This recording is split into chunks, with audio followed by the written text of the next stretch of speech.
देवी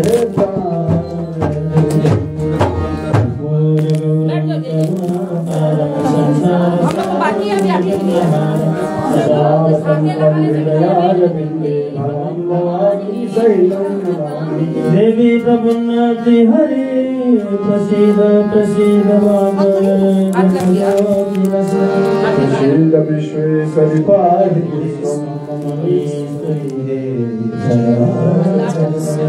त्वमेव माता पिता त्वमेव विद्या त्वमेव सर्वं त्वमेव देव। श्री कृष्ण गोविंद हरे मुरारे हे नाथ नारायण वासुदेव। श्री श्याम नारायण हे मुकुंद वही पते हे सब वासुदेव। कायेन वाचा मनसेन्द्रियात्मना वा प्रकृति करोमि यद्यत् सकलं परस्मै नारायणायेति समर्पयामि।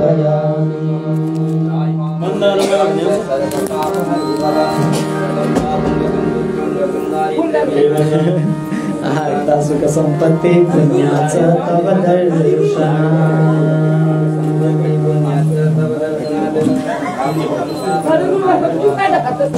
कृपया करके शांति बनाए रखें, शांति का प्रयोग करें और सब अपना अपना स्थान ग्रहण कर ले। आज कथा का अंतिम दिन है भैया।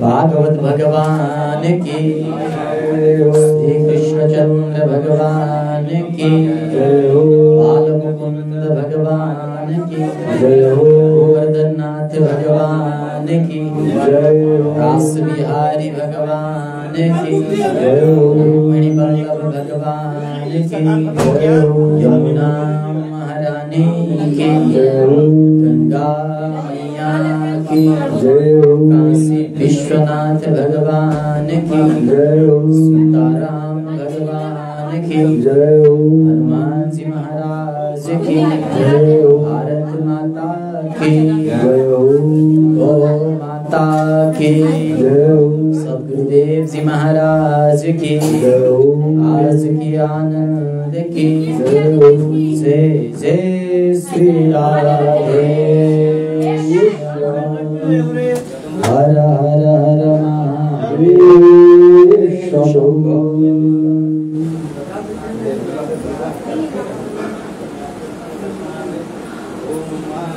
अनाथ नाथ निकुंज ज्ञान लभ्य भगवान श्री कृष्णचंद्र की वांग्मय प्रतिमूर्ति स्वरूपा श्रीमद् भागवत महापुराण एवं इस देवभूमि में विराजित स्थापित पूजित समस्त देवी देवताओं के श्री चरणों में सादर वंदन। यज्ञ में वर्णित विप्र चरणों में सादर वंदन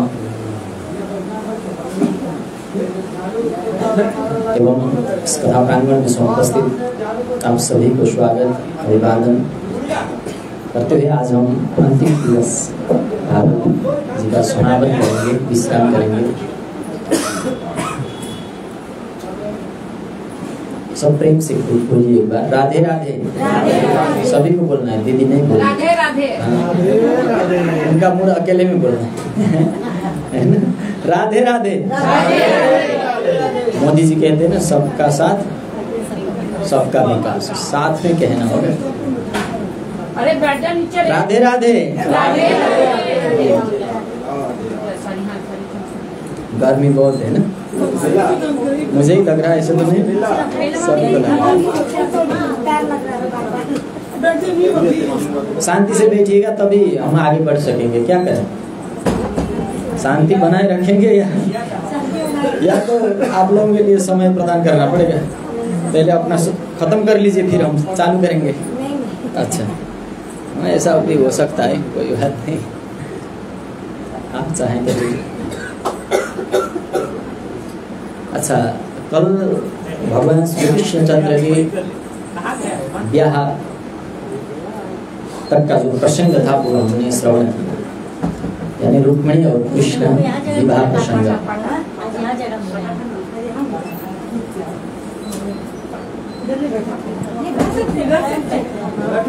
नहीं बैठ रहा हूँ, चुपचाप बैठिए, जहाँ भी बैठ सकते हो, जहाँ खाली है वहाँ बैठिए, लेकिन हल्ला मत कीजिए। अगर आप आवाज करने लगेंगे तो हमें आवाज करने में दिक्कत होगी, है कि नहीं? फिर मुझे बोलना बहुत दिक्कत होगा, इसलिए कुछ देर हो सकता है मोबाइल को भी साइलेंस रख दीजिए, शांति से बैठ जाइए। देखिए कितना जल्दी समय निकल गया,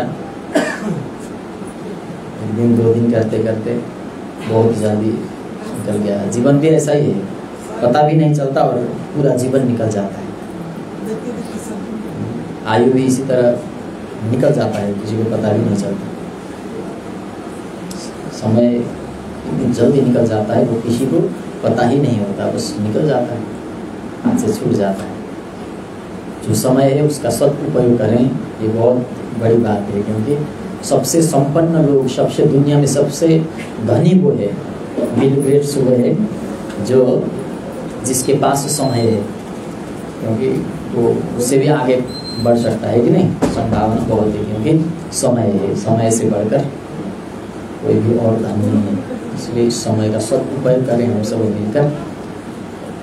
अच्छा, भगवान श्री कृष्णचंद्र का जो विवाह का प्रसंग था, वहां तक की जो कथा है हमने श्रवण किया कल ही, और हमने ये जान लिया, ये हमें हमारा ये समझ में ये आ गया कि भगवान श्री कृष्ण कोई साधारण बालक नहीं थे। ऐसे कई सारे ऐसे प्रसंग है, जब भगवान श्री कृष्णचंद्र ने मिट्टी खाई तो मैया ने डांट कर मुंह खोलने के लिए कहा। जब कृष्ण ने मुंह खोला तो मैया ने वहाँ सारा ब्रह्मांड देखा। दूसरी बार भी ब्रह्मांड का दर्शन कराया मैया को। जब वो जम्भाई ले रहे थे तो मैया ने देखा मुंह में तो पूरा ब्रह्मांड है। वो चकरा गई और योग माया के प्रभाव से वो सोचने लगी मेरे आंख में कुछ हुआ होगा। फिर से देखी तो कुछ नहीं था। इस प्रकार नंद बाबा को तो गर्ग जी महाराज ने बता दिया था पहले ही, तत्कर्मसु न विस्मृता। जो आपका बेटा जैसा भी कर्म करेगा, विचित्र विचित्र कर्म करेगा, जो सामान्य लोग सोच भी नहीं सकते, उसके कर्मों पर कभी भी विस्मित आप मत होना। गर्ग जी ने बता दिया था नंद बाबा को, लेकिन मैया को गुरु ने नहीं बताया तो क्या फर्क पड़ा। स्वयं कृष्ण ने दर्शन दे दिया, ब्रह्मांड का दर्शन कराया। और कई सारे ऐसे प्रसंग है जहाँ कृष्ण को कृष्ण नहीं ब्रह्म कहकर गोपियों ने संबोधन की है। कथा को संक्षेप करके छोटा सा समय पर, थोड़ी सी समय में कितना हम वर्णन कर सकते हैं। बहुत कम समय में इस विराट विषय को हम कितना चर्चा कर सकते हैं। इसलिए संक्षेप करते हैं तो कई सारी चीज छूट जाता है कि नहीं। फिर हम आध्यात्मिक और तात्विक हिसाब से भी चर्चा कर रहे हैं, यानी जो समाधि भाषा है उस भाषा की और भी संकेत करते हैं, तो उसमें भी समय निकल जाता है। उस हिसाब से समझने में भी तभी कथा वो संक्षेप करते हैं। तो संक्षेप करते हैं तो कई कई चीज़, जैसे हम बहुत जल्दी दौड़ते हैं रास्ते में, तो रास्ते में क्या था क्या नहीं था वो नजर नहीं आता है कि नहीं। जल्दी निकलने में ये होता है। इसलिए पाठ जो है वो क्रमबद्ध रूप से होता है। हमने सब ने मिलकर सुबह पाठ की। कल तक सुबह हम लोग भी आते थे और पाठ करते थे सब मिलकर। हमारे बड़े भाई भी आते थे और सब मिलकर यहाँ बैठकर आनंद से सुबह सुबह पाठ किया करते थे। संस्कृत जो है वो पूर्ण करना चाहिए, क्योंकि कथा तो पूर्ण हो ही नहीं सकता कभी। इसलिए वो भी पूर्ण हो चुका है, लगभग 1 अध्याय शायद रखे हैं, हरिगुरु जी बोल रहे हैं। तो 1 ही अध्याय अविशेष है पाठ करेंगे, तो सबको शायद सुनाएंगे, श्रवण कराएंगे। और कथा संक्षेप करते हुए बहुत सी छूट भी जाती है कथा में। ये भी हम कोशिश कर रहे हैं कि कुछ ना छूटे। जो मुख्य चीज़ है वो मुख्य, ऐसा एक को मुख्य मान के दूसरे को फिर हम नज़रअंदाज भी नहीं कर सकते। सब चीज़ ऐसे ही, फिर भी कई कई चीज़ छूट ही जाती है। तो गोपियाँ संबोधन करती है। एक बार नई ब्याह होके अभी ब्रज में आई थी एक गोपी। मैया ने कहा उसकी सास ने कि कभी भी उस कन्हैया को मत देखना। तो अब क्या होता है कि जिस चीज़ को देखने के लिए कोई मना कर देता है तो उसे देखने की चाहत और बढ़ जाती है कि नहीं। अगर आप किसी दीवार पर लिख दीजिए कि ऊपर देखना मना है, तो लोग सब ऊपर ही देखेंगे फिर, है कि नहीं। तो उस गोपी को, बहू को कहा सास ने कि उस कन्हैया को तू कभी मत देखना। अब उसने देख लिया अगले दिन।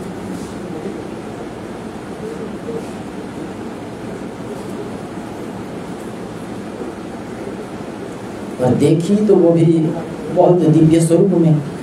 जब मैया यशोदा आंगन बुहार रही थी, तभी उसी रास्ते से निकलते हुए गोपी ने देखा कि यशोदा की जो आंचल है, आंचल पकड़कर आंचल में छुप कर कन्हैया उसको देख रहा था। कन्हैया उस गोपी की ओर देख रहे थे। उस रूप में उसने देखा और नजर मिल गए। वो दौड़ती हुई गई पनघट की ओर और अपने सखियों से कहने लगी, मिलितम मिलितम। बहुत उल्लास से वो कहती है, मिलितम मिलितम। वो मिल गया बोली। अच्छा, सखियों ने कहा क्या मिला तुझे, हमें भी तो बता। मिलितम मिलितम, क्या मिला बता ना। शायद ब्रह्म मिलितम। उसने कहा मुझे ब्रह्म मिल गया। उसने ये नहीं कहा कि मैंने यशोदा की जो छोरो है उसे देख लिया, ये नहीं कहा। वो भी तो कह सकती थी, लेकिन कहती क्या है, मिलितम शायद ब्रह्म मिलितम, मुझे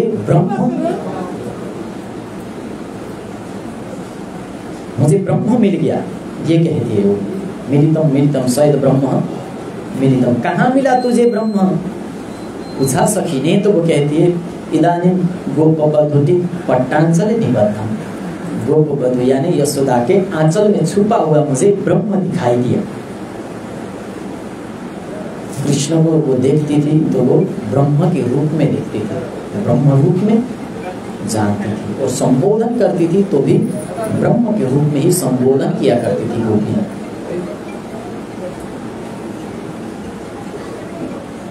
और दूसरी भी थी, अभी अभी ब्याह होकर ब्रज में आई हुई, उसने भी देखा एक दिन आंगन में खेलते हुए देखा उसने। जब देखा तो कन्हैया खेल रहे थे आंगन में, गायों के चरणों के रज से वो खेल रहे। और वो कहती है अपनी सखियों से, श्रृणु सखी कौतुकमेकं नंदन केतांगणे गोधूली भूषणांगे खेलती वेदांत सिद्धांत। वो कहती है, श्रृणु सखी कौतुकमेकं, एक कौतुकता है, एक उत्सुकता है। सुनो सखी, सुनो तो सही सखी। वो कहती है, अच्छा क्या है फिर बताओ। तो वो कहती है, सुनो सखी कौतुकमेकं, एक कौतुकता है नंद निकेतांगणे, नंद के आंगन में, नंद जी के अंगना में। सखी ने कहा एक आश्चर्य है नंद के आंगन में, आगे भी तो कहो क्या हुआ। खेल रहा था। अच्छा कौन खेल रहा था, सीधा सीधा कहो, इतनी बात क्यों घुमा रही हो। सुनने वालों को बहुत जल्दी है और कहने वाली बहुत धीरे धीरे कहती है। नंद निकेतांगणे खेलती, खेल रहा है। वेदांत सिद्धांत, वेदांत का जो सिद्धांत है वो खेल रहा है, इस प्रकार कहती है। यानी वेदांत का सिद्धांत का मतलब है वेदांत ब्रह्म को प्रतिपादन करता है, ब्रह्म का विषय है वेदांत, इसलिए खेल कौन रहा है, ब्रह्म खेल रहा है। वेदांत का जो सिद्धांत है ब्रह्म का प्रतिपादन करना, तो खेल कौन रहा है, ब्रह्म खेल रहा है। इस प्रकार गोपियां संबोधन जब भी करते थे ब्रह्म रूप में करती थी। और हमने आप सभी ने अब ये तो जान ही लिया, ये समझ ही लिए कि जो कृष्ण ने बांसुरी में बजाया था वो वेद के मंत्र थे ऋचाएं, और जो गोपियां थी वो भी स्त्री नहीं, वेद के ही मंत्र थे। और कहाँ कहाँ थे, किस प्रकार के थे, उस कहाँ इस विषय में उल्लेख किया गया है, वो सब बात मैंने आप लोगों को पहले ही निवेदन किया है। और उसके बाद जो स्नान किया था और जो वस्त्र हरण का विषय है, उस विषय में भी हमारा जो संशय है वो नष्ट हो चुका है। इसीलिए राजा परीक्षित को सुखदेव जी महाराज कथा श्रवण करा रहे हैं। आज तो 7वां दिन, आज तक्षक आएगा, राजा परीक्षित को काटेगा। इसलिए सुखदेव जी महाराज कहते हैं, देखो परीक्षित, तुम्हें भी अब स्नान करना होगा भगवान के नामों से। मन को धुलना होगा, क्योंकि स्नान का मतलब ही मन का जो मैल है उसे निकालना, नष्ट करना है। इसलिए स्नान करो और तुम एकाकार हो जाओगे। फिर जीव और शिव में द्वैत नहीं रह जाएगा, जीव और शिव में भिन्नता नहीं रह जाएगा। राम पुरुष और पुरुषोत्तम एक हो जाएंगे, है ना। राम नाम जपते जपते तुम भी राममय बन जाओगे।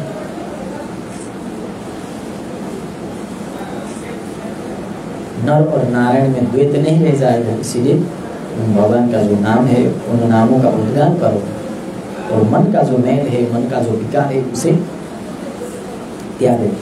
तुम पूर्णतया नग्न बन जाओ, जो हो उसी रूप में तुम कन्हैया के सम्मुख हो जाओ तो तुम्हें मोक्ष मिलेगी। मृत्यु आएगा तो भी तुम देखोगे, आएगा बस जाएगा, आया और गया, बस उसे देखना, साक्षी रूप से देखना और एकाकार हो जाना। जिस प्रकार रुक्मिणी और कृष्ण मिले उसी प्रकार तुम भी परमात्मा से मिल जाओगे, समझाए। और अन्य अन्य जो विवाह का प्रसंग है उस विषय में राजा परीक्षित जिज्ञासा करते हैं। फिर सुखदेव जी महाराज आगे की कथा बताते हैं। जब रुक्मिणी के साथ में विवाह संपन्न हुआ तो कामस्तु देव वासुदेवांशु दत्ताघरुद्र मन्यना देवोपपतये भूयस्तम एवं प्रत्यपद्यते। अच्छा, भगवान शिव ने जब कामदेव को जलाकर भस्म कर दिया तो रति आकर प्रार्थना करने लगी। सब देवता आकर भगवान शिव से कहने लगे, प्रभु कामदेव को फिर से जिंदा कर दीजिए, जीवित कर दीजिए। तो भगवान ने कहा ठीक है। जब भगवान श्री कृष्ण इस धराधाम में अवतरित होंगे उस समय कृष्ण पुत्र बनकर ये पैदा होगा और तभी रति से फिर से इसका मिलन होगा। ये वरदान भगवान शिव ने प्रदान किया। तो वो कामदेव फिर भगवान श्री कृष्ण और रुक्मिणी के पुत्र के रूप में, प्रद्युम्न के रूप में प्रकट होते हैं। प्रकट होते हैं, ये बात शंबरासुर को पता चल जाता है। वो बालक को चुरा कर ले जाता है और समुद्र में फेंक देता है। मछली उसे निगल लेती है। जैसे ही मछली निगलती है, मछुआरे उसे देखता है, देखकर उस मछली को बाहर निकलता है और वो मछली फिर वही शंबरासुर राजा के यहाँ ही भेज देता है। वो दासी बनकर वहाँ रहती थी रति, क्योंकि ये बात सब शिव जी ने पहले ही बता दिया था उसको। और वहाँ वो दासी के रूप में रहती थी। जब उसने मछली के पेट से बालक मिला तो वो उसको पाल पोस कर माँ की भांति सेवा करने लगती है। जब बालक बड़ा हो जाता है तो वो मातृभाव का परित्याग करके कामिनीवत व्यवहार करने लगती है। तो वो बालक कहता है रति से, मातृभावम अतिक्रम्य वर्तसे कामिनी यथा। आपने पहले तो मुझे एक पुत्र के समान पालन पोषण करके बड़ा किया और उसके बाद में आज एक कामिनी सा व्यवहार क्यों कर रही हो। तो रति ने कहा ऐसा नहीं है स्वामी, आप मेरे स्वामी हो, आप ये बात नहीं जानते। भगवान नारायण सुध संवरण ऋतुप्रिया, आप साक्षात नारायण के सुपुत्र है। शंबरासुर ने आपका हरण किया है और मैं आप ही की पत्नी हूँ, मेरा नाम रति है। इस प्रकार उसने परिचय दिया। तो फिर प्रद्युम्न ने शंबरासुर का वध किया और दोनों फिर अपने घर को लौट गए। रुक्मिणी बहुत खुश हुई। जब छोटा सा 6 दिन का बच्चा हो गया था, शंबरासुर ने हरण किया था, आज जवान होकर बहू के साथ में लौटा तो माँ को बहुत खुशी हुई। सब ने मिलकर स्वागत किया। उसके बाद में भगवान श्री कृष्ण ने जो अन्य विवाह किया था उन विवाहों के विषय में उल्लेख किया गया है। आसीत सत्राजित सूर्य भक्तस्य परम सखा प्रीतस्तस्मै मणि प्रादात सूर्य पुष्ट स्यमंतकम। स्यमंतक नाम का जो मणि था वो सत्राजित को भगवान सूर्य ने प्रदान किया था, क्योंकि वो सूर्य के मित्र थे, सखा थे। सखा को भगवान सूर्य ने सत्राजित को स्यमंतक नाम का मणि प्रदान किया। और मणि दिने दिने स्वर्ण भारन अष्टौ सृजति प्रभु, प्रत्येक दिन 100 बार सोना वो उत्पादन कर सकता था, उसे बनाया जा सकता था। भारम से अब 20 तोला, भार कहते हैं 20 तोला को एक भार कहा जाता है। भारम से अब 20 तोला। तो इस प्रकार वो तो बहुत बहुत महत्वपूर्ण चीज हो गया। फिर स्यमंतक मणि, भगवान श्री कृष्ण ने एक दिन याचना की कि ये राज्य के लिए तुम प्रदान करो, ये सबके भले के लिए फिर काम आएगा, तुम अकेले क्या करोगे इतना सारा। इसीलिए राज्य कोष में इसे रखते हैं। सत्राजित से कहा कृष्ण ने, तो सत्राजित ने सीधा सीधा मना कर दिया, नहीं मुझे नहीं देना, अपना राज्य किस तरह चलाते हो तुम चलाओ, मेरे संपत्ति से तुम नहीं चला सकते तो ठीक है कोई बात नहीं, तुम्हारा अधिकार का चीज़ है, तुम अपने अधिकार से जो कुछ करो तुम्हारी बात है, हम उसमें कोई ज़बरदस्ती नहीं करेंगे, अगर देना हो तो दे सकते हैं। तो फिर उसके बाद में क्या हुआ, प्रसेन था जो सत्राजित का भाई था छोटा, वो उस मणि को गले में धारण करता है और एक दिन शिकार खेलने के लिए आखेट के लिए वन की ओर प्रस्थान करता है, उसका वहीं वध हो जाता है। लेकिन इधर सत्राजित कहने लगता है, जब भाई नहीं लौटा तो वो कहने लगता है लोगों से, कृष्ण मणि मुझसे याचना कर रहे थे, मांग रहे थे, मैंने मणि नहीं दिया, एक दिन मेरा भाई वो मणि गले में धारण करके वन की ओर गया था, आज भाई भी नहीं लौटा और भाई नहीं मिला और मणि भी नहीं मिल रही, इसका मतलब कृष्ण ने ही कुछ किया होगा। इस प्रकार वो लोगों से कहने लगा। एक कान दो कान बात पूरी मैदान फैल गई, बात जब फैल गई तो कृष्ण तक जब पहुंचा तो कृष्ण ने सोचा कि क्या आक्षेप लग गया, इसका निदान तो करना ही होगा। तो द्वारिका वासियों के साथ में फिर प्रसेन के खोज में भगवान श्री कृष्ण स्वयं निकल गए। देखिए सबके ऊपर वो पत्थर मारते हैं, जब कुछ फल लगने लगते हैं तो पेड़ में पत्थर मारना शुरू होता है। इसलिए कोई अगर आपको पत्थर मार रहा है तो उसे घबराई ही मत, सोचना कि अब फल लगना शुरू हुआ है इसलिए मार नहीं दो, सोचना फल लगा है इसीलिए मार रहे हैं। सबको मारते हैं, कृष्ण को नहीं छोड़ा, हमको कहाँ छोड़ेंगे लोग, क्यों छोड़ेंगे, मार सबको पड़ती है, लेकिन घबरा कर भागना नहीं चाहिए, अपने काम में लगे रहना चाहिए, तभी जो हो सकता है।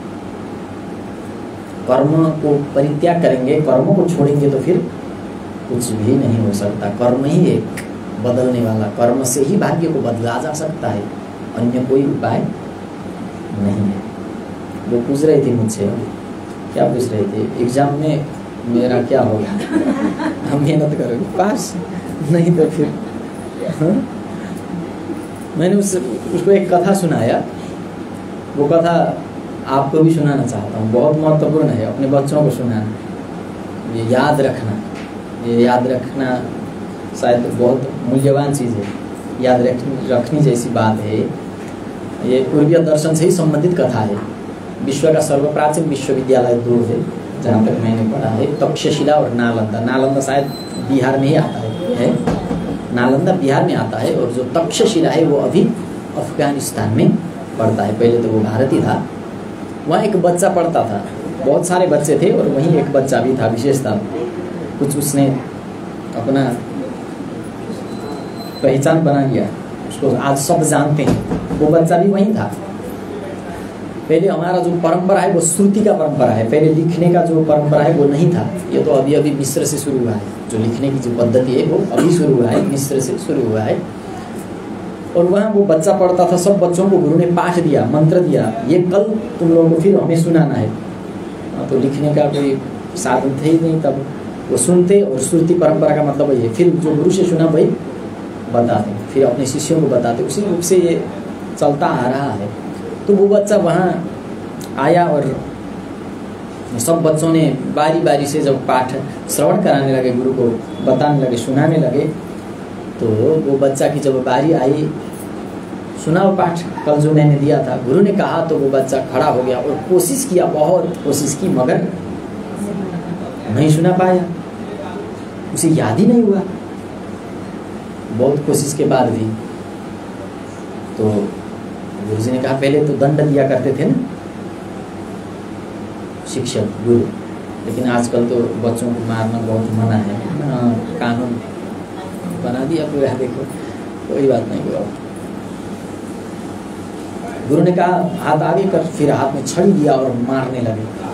ऐसे छड़ी घुमा के जोर से मार रही थी, बस हाथ में लगने ही वाला था, तभी छड़ी फेंक दिया गुरु ने। शिष्य आश्चर्य में पड़ गया और वो पूछने लगा, गुरुदेव सब बच्चों ने पाठ श्रवण सुनाया, लेकिन मैं नहीं सुना पाया तो मुझे तो दंड मिलना चाहिए। सब सुना सकते हैं तो मैं क्यों नहीं सुना सकता? कम से कम मुझे दंड मिलना चाहिए। मैं दंड का अधिकारी हूँ, आपने मुझे क्यों दंड नहीं दिया? तो वो गुरु उससे कहने लगे, देख तेरे हाथ में जो विद्या का रेखा है वो नहीं है, जो विद्या का रेखा होता है वो नहीं है, संगुली से इधर की ओर आता है जो विद्या का। बाद में जाना, घर में जाके आराम से देख लेना, बस बता दिया। जो विद्या का रेखा है, सरस्वती रेखा कहा जाता है जिसे, वो इस से इधर की ओर आता है। तो तुम बाद में देखना गुरु है ना। अच्छा, तो गुरु ने कहा है नहीं, सरस्वती रेखा तो है नहीं, तुम्हें मारकर भी विद्या तो तुम्हें छुप छुप के देख रहे हैं, देख। अच्छा, अब तो पढ़ाई खत्म हो गया, देख के क्या करेंगे, है ना। चलो कोई बात। और सरस्वती रेखा है नहीं तो तुम पढ़ नहीं सकते, इसीलिए तुम्हें नहीं मारा। तो शिष्य ने गुरु के चरण पकड़कर कहने लगा, प्रभु मुझे मेरे हाथों में विद्या का रेखा हो या ना हो उससे कुछ फर्क नहीं पड़ता, बस आपका आशीर्वाद मेरे सर पर हो, इतना तो कर सकते हैं। गुरु ने कहा, हाँ आशीर्वाद मैं दे सकता हूँ, क्यों नहीं। तो गुरु ने आशीर्वाद दी। फिर उसके बाद में वो बच्चा मेहनत करने लगा और विश्व में सबसे पहले ग्रामर उसी ने लिखा है। विश्व का सर्वप्राचीन पहला ग्रामर व्याकरण लिखने वाला व्यक्ति का जीवन का एक घटना है, वो है पाणिनि, संस्कृत व्याकरण जिसने लिखा।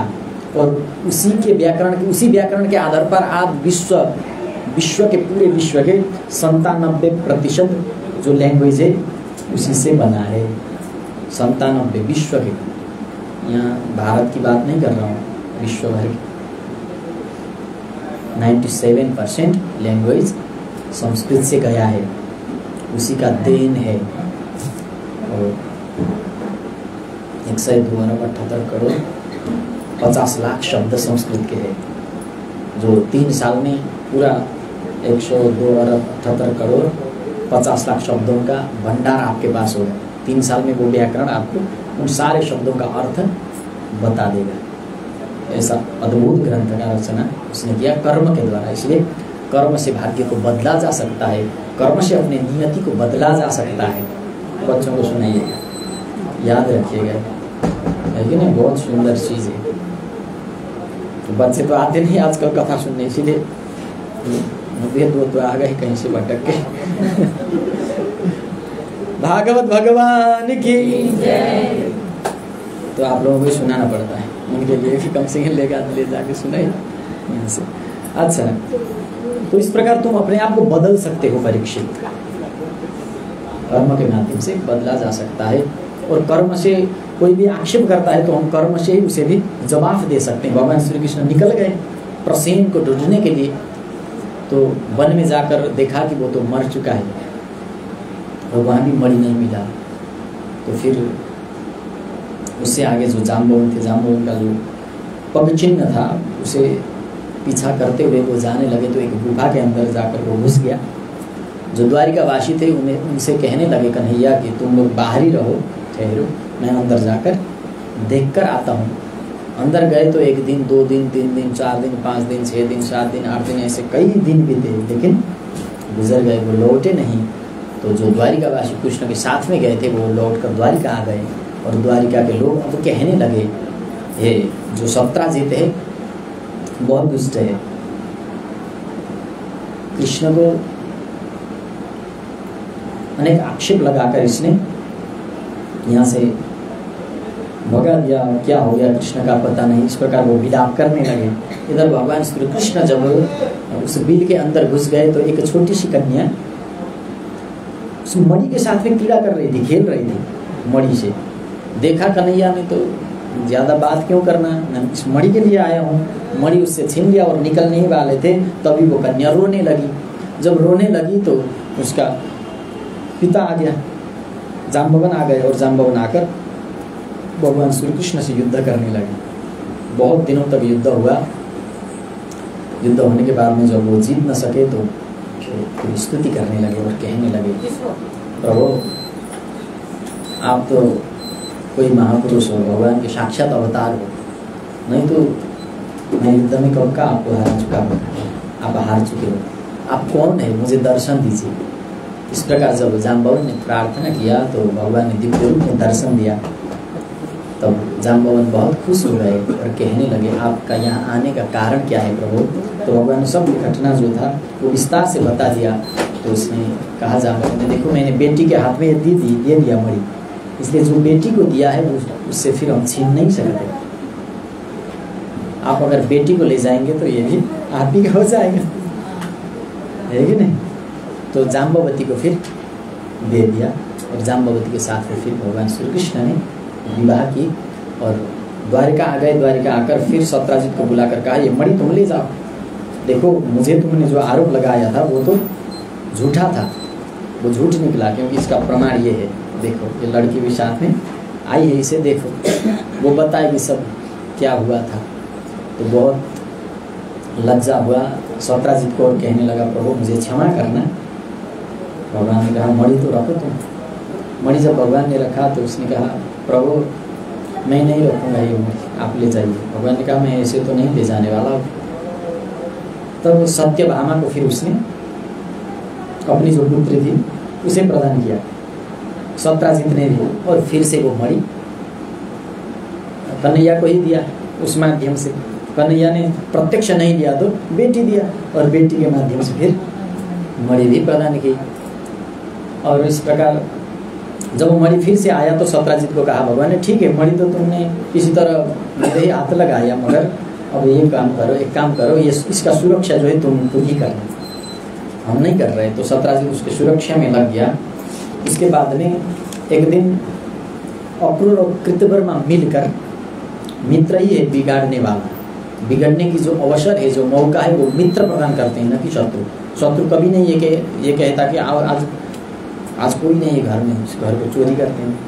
कोई शत्रु आकर बोलेगा आपसे, अगर कोई नहीं देख रहा है चलो पाप कर्म करेंगे, क्या हो गया इतना चुरा लेंगे, तो कोई नहीं देख रहा है। इस प्रकार कहेगा कोई शत्रु, कहेगा कौन? मित्र कहेगा। इसलिए बिगड़ने का जो मौका है, अवसर है, वो मित्र प्रदान करता है, न कि शत्रु। इसलिए किस प्रकार के लोगों के साथ में हमारा मित्रता होता है वो बहुत मायने रखता है जीवन में। तो कृतवर्मा और अक्रूर ने मिलकर शतधन्वा से कहा, उकसाया उसको और कहने लगे देखो सत्राजित को मार देते और वो मणि छीन लेते हैं, मणि अगर हमारा हो जाए ना तो हम मालामाल हो जाएंगे। पड़ गए चक्कर में। और तब भगवान श्री कृष्ण हस्तिनापुर गए हुए थे, मार दिया शतधन्वा ने सत्राजित का, हत्या की। हत्या किया तो हत्या करने के बाद में ये बात कृष्ण तक पहुंचा। जब तो भगवान श्री कृष्ण लौट कर आए और दाऊजी महाराज के साथ में शतधन्वा के पीछे पीछे को दौड़ने लगे। शतधन्वा जब मिथिला नगरी में पहुंचे तो मिथिला पहुंचते ही उसका जो घोड़े था रथ में वो थक गए और वो दौड़ न सके। तो बलराम जी महाराज ने जाकर उसको मार गिराया और मणि ढूंढा तो मणि तो नहीं मिला। और दाऊजी महाराज कहने लगे वृथा अतः शतधनु मणिस्तस्यां न विद्यते, मणिस्तत्र न विद्यते, मणि तो वहाँ मिला ही नहीं, व्यर्थ ही मैंने शतधन्वा का वध कर दिया। ये कृष्ण का ही चाल है।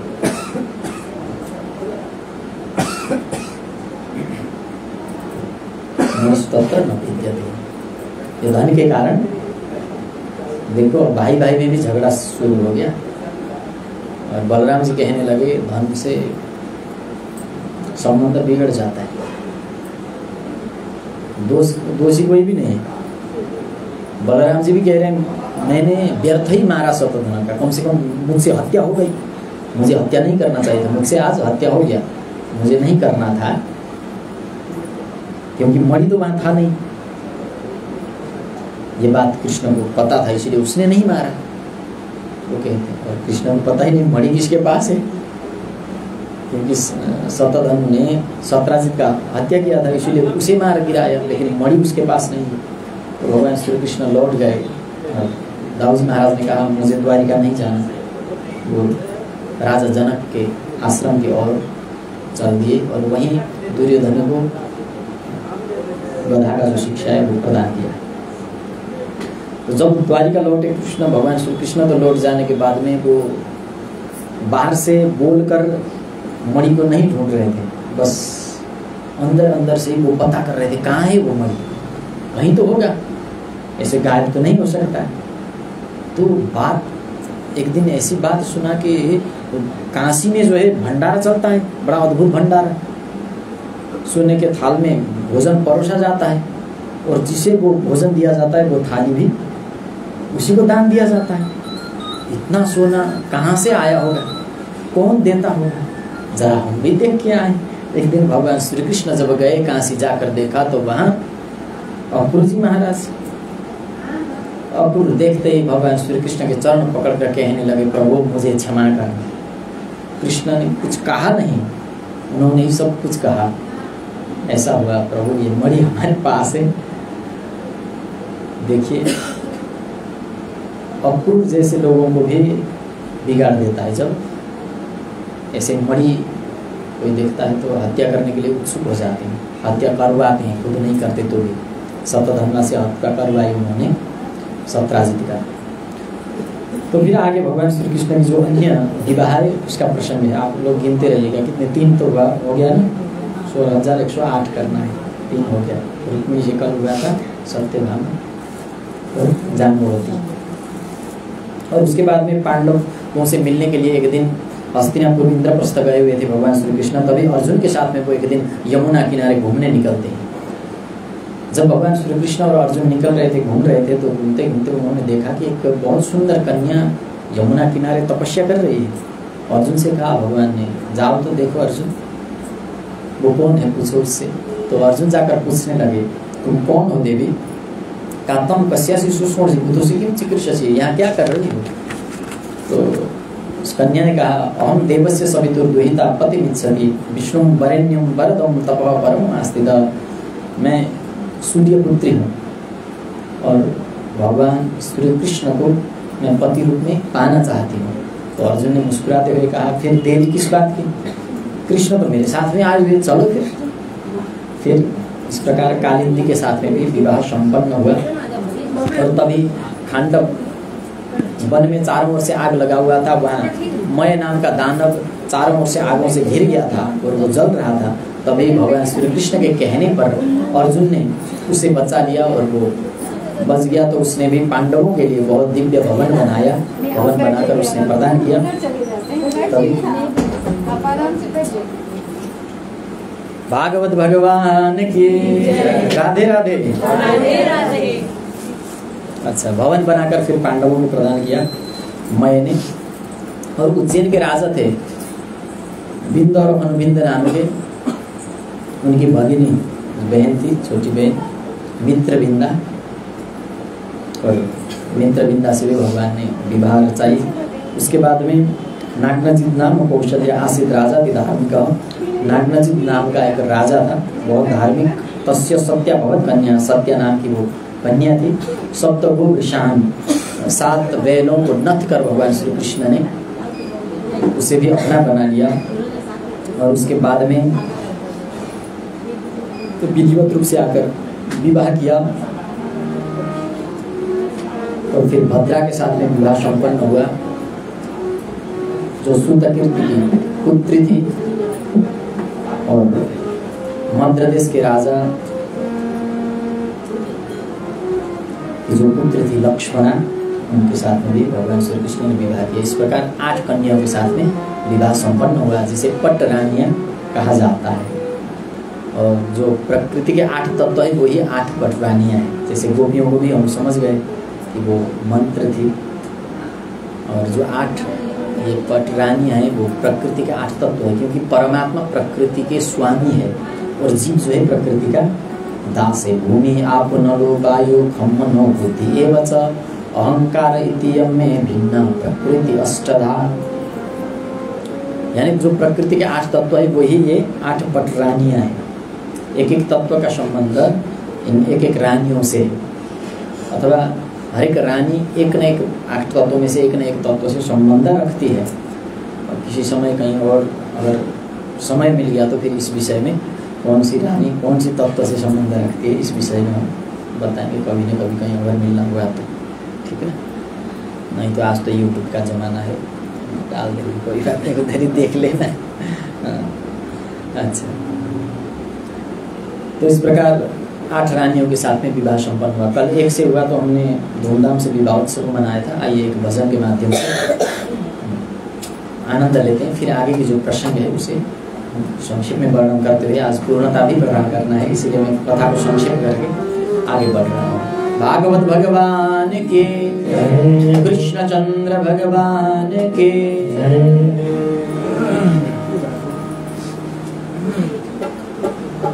सावली सूरत पे मोहन दिल दीवाना हो गया। सावली सूरत पे मोहन दिल दीवाना हो गया। दिल दीवाना हो गया मेरा, दिल दीवाना हो गया। दिल दीवाना हो गया मेरा, दिल दीवाना हो गया। सावली सूरत पे मोहन दिल दीवाना हो गया। सावली सूरत पे मोहन दिल दीवाना हो गया।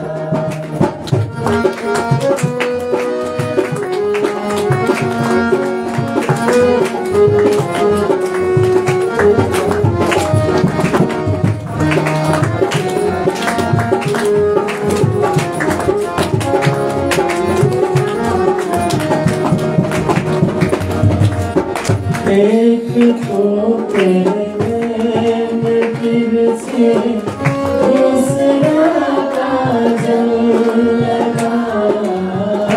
एक तो तेरे नैन फिर से दूसरा काजल लगा। तीसरा नजरे लगाना दिल दीवाना हो गया। तीसरा नजरे मिलाना दिल दीवाना हो गया। सावली सूरत पे मोहन दिल दीवाना हो गया।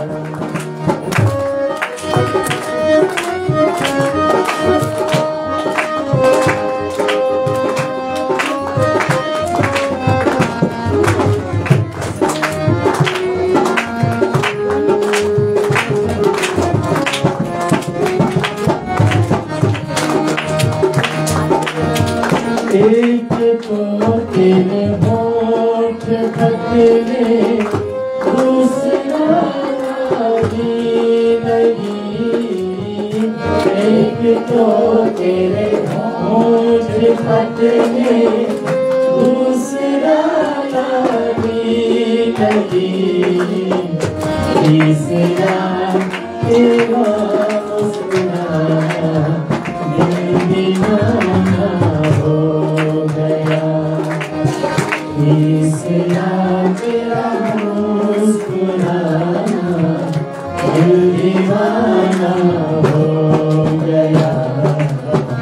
सावली सूरत पे मोहन दिल दीवाना हो गया।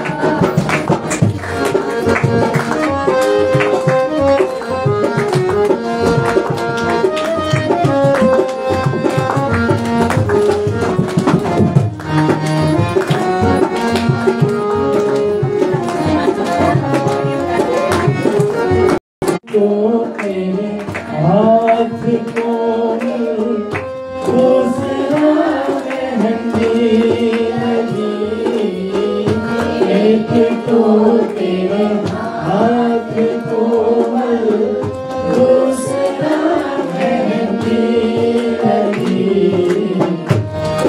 तीसरा बंसी बजाना दिल दीवाना हो गया। तीसरा बंसी बजाना दिल दीवाना हो गया। सावली सूरत पे मोहन दिल दीवाना हो गया।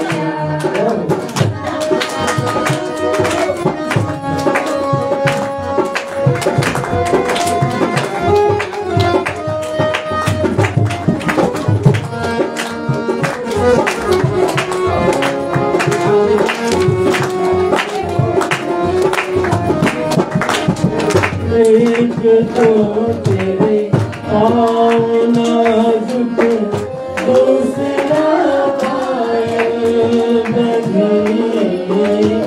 एक तो तेरे पाँव नाजुक, दूसरा पायल बंधनी।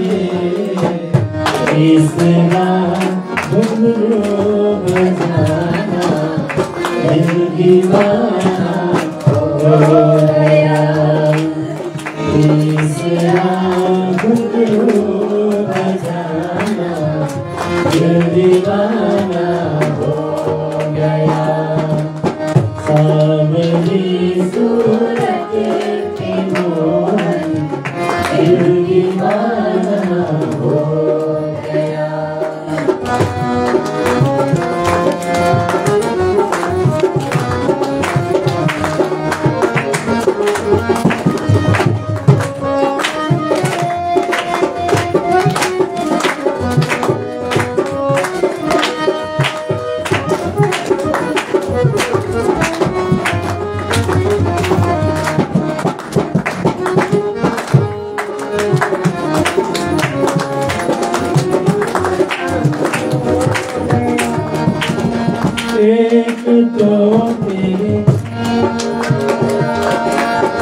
एक तो तेरे साथ राधा, दूसरी रुक्मणी खड़ी। एक तो तेरे साथ राधा, दूसरी रुक्मणी खड़ी। तीसरा मेरा कहाना दिल दीवाना हो गया। तीसरा मेरा कहाना दिल दीवाना हो गया। सावली सूरत पे मोहन दिल दीवाना हो गया।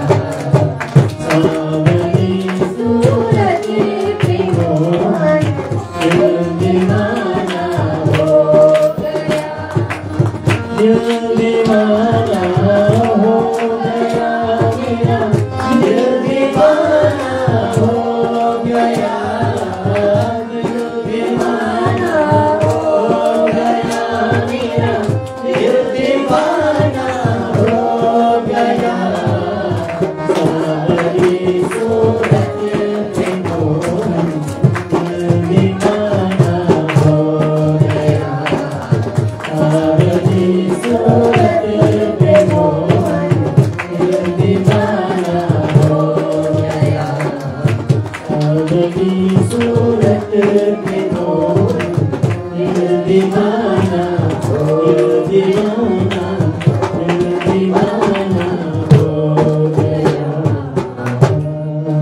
सावरिया सरकार की भागवत भगवान की राधे राधे।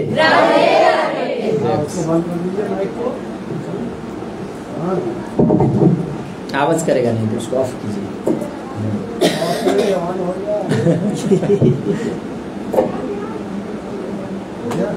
कृष्णचंद्र भगवान की राधे।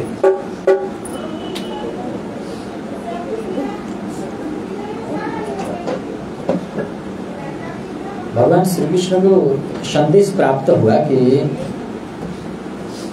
ऋतामराद्रिस्थानेन ज्ञापितो भौमचिष्टितं सभायो गरुडारूढ़ प्राग्ज्योतिषपुरम। प्राग्ज्योतिषपुर में भौम नाम का एक असुर ने 16,100 कन्याओं का हरण करके बंदी बनाया है। उन्हें एक गुफा में बंद करके रखा है।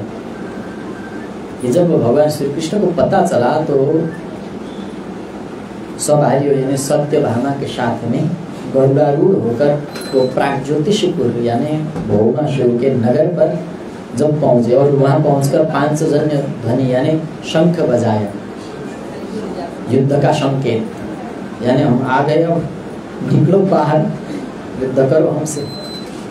जब शंख बजाया तो मुरा सयान उतस्तो दैत्य पंच सिरा चला।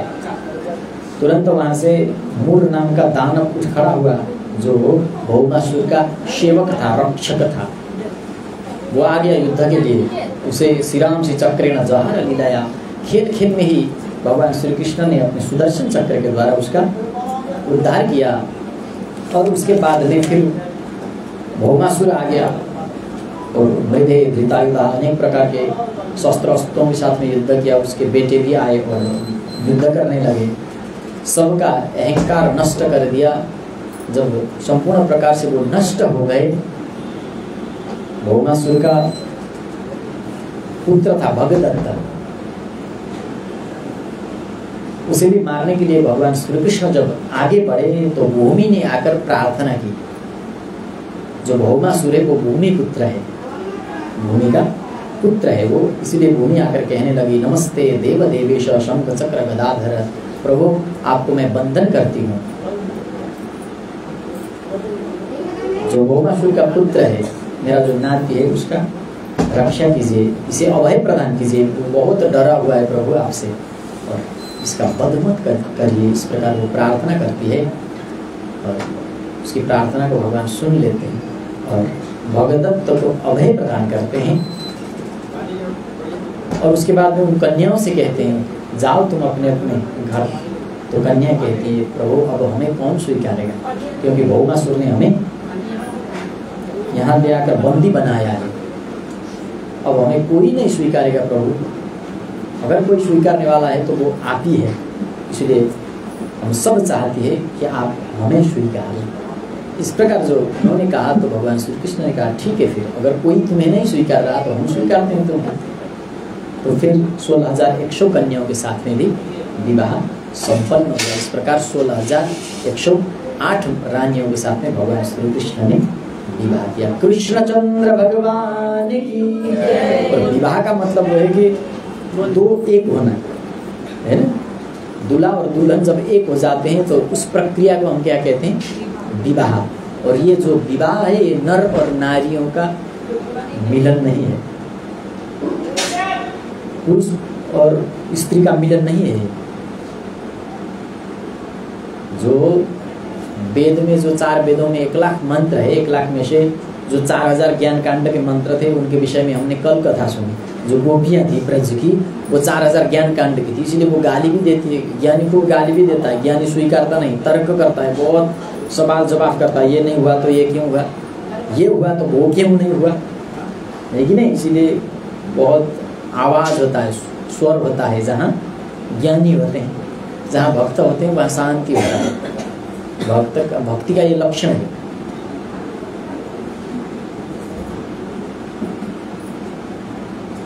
नारद भक्ति सूत्र का जो 5वां सूत्र है वो कहता है कि जो भक्त होता है, भक्ति मिल जाने के बाद में वो यस्मिन लब्ध्वा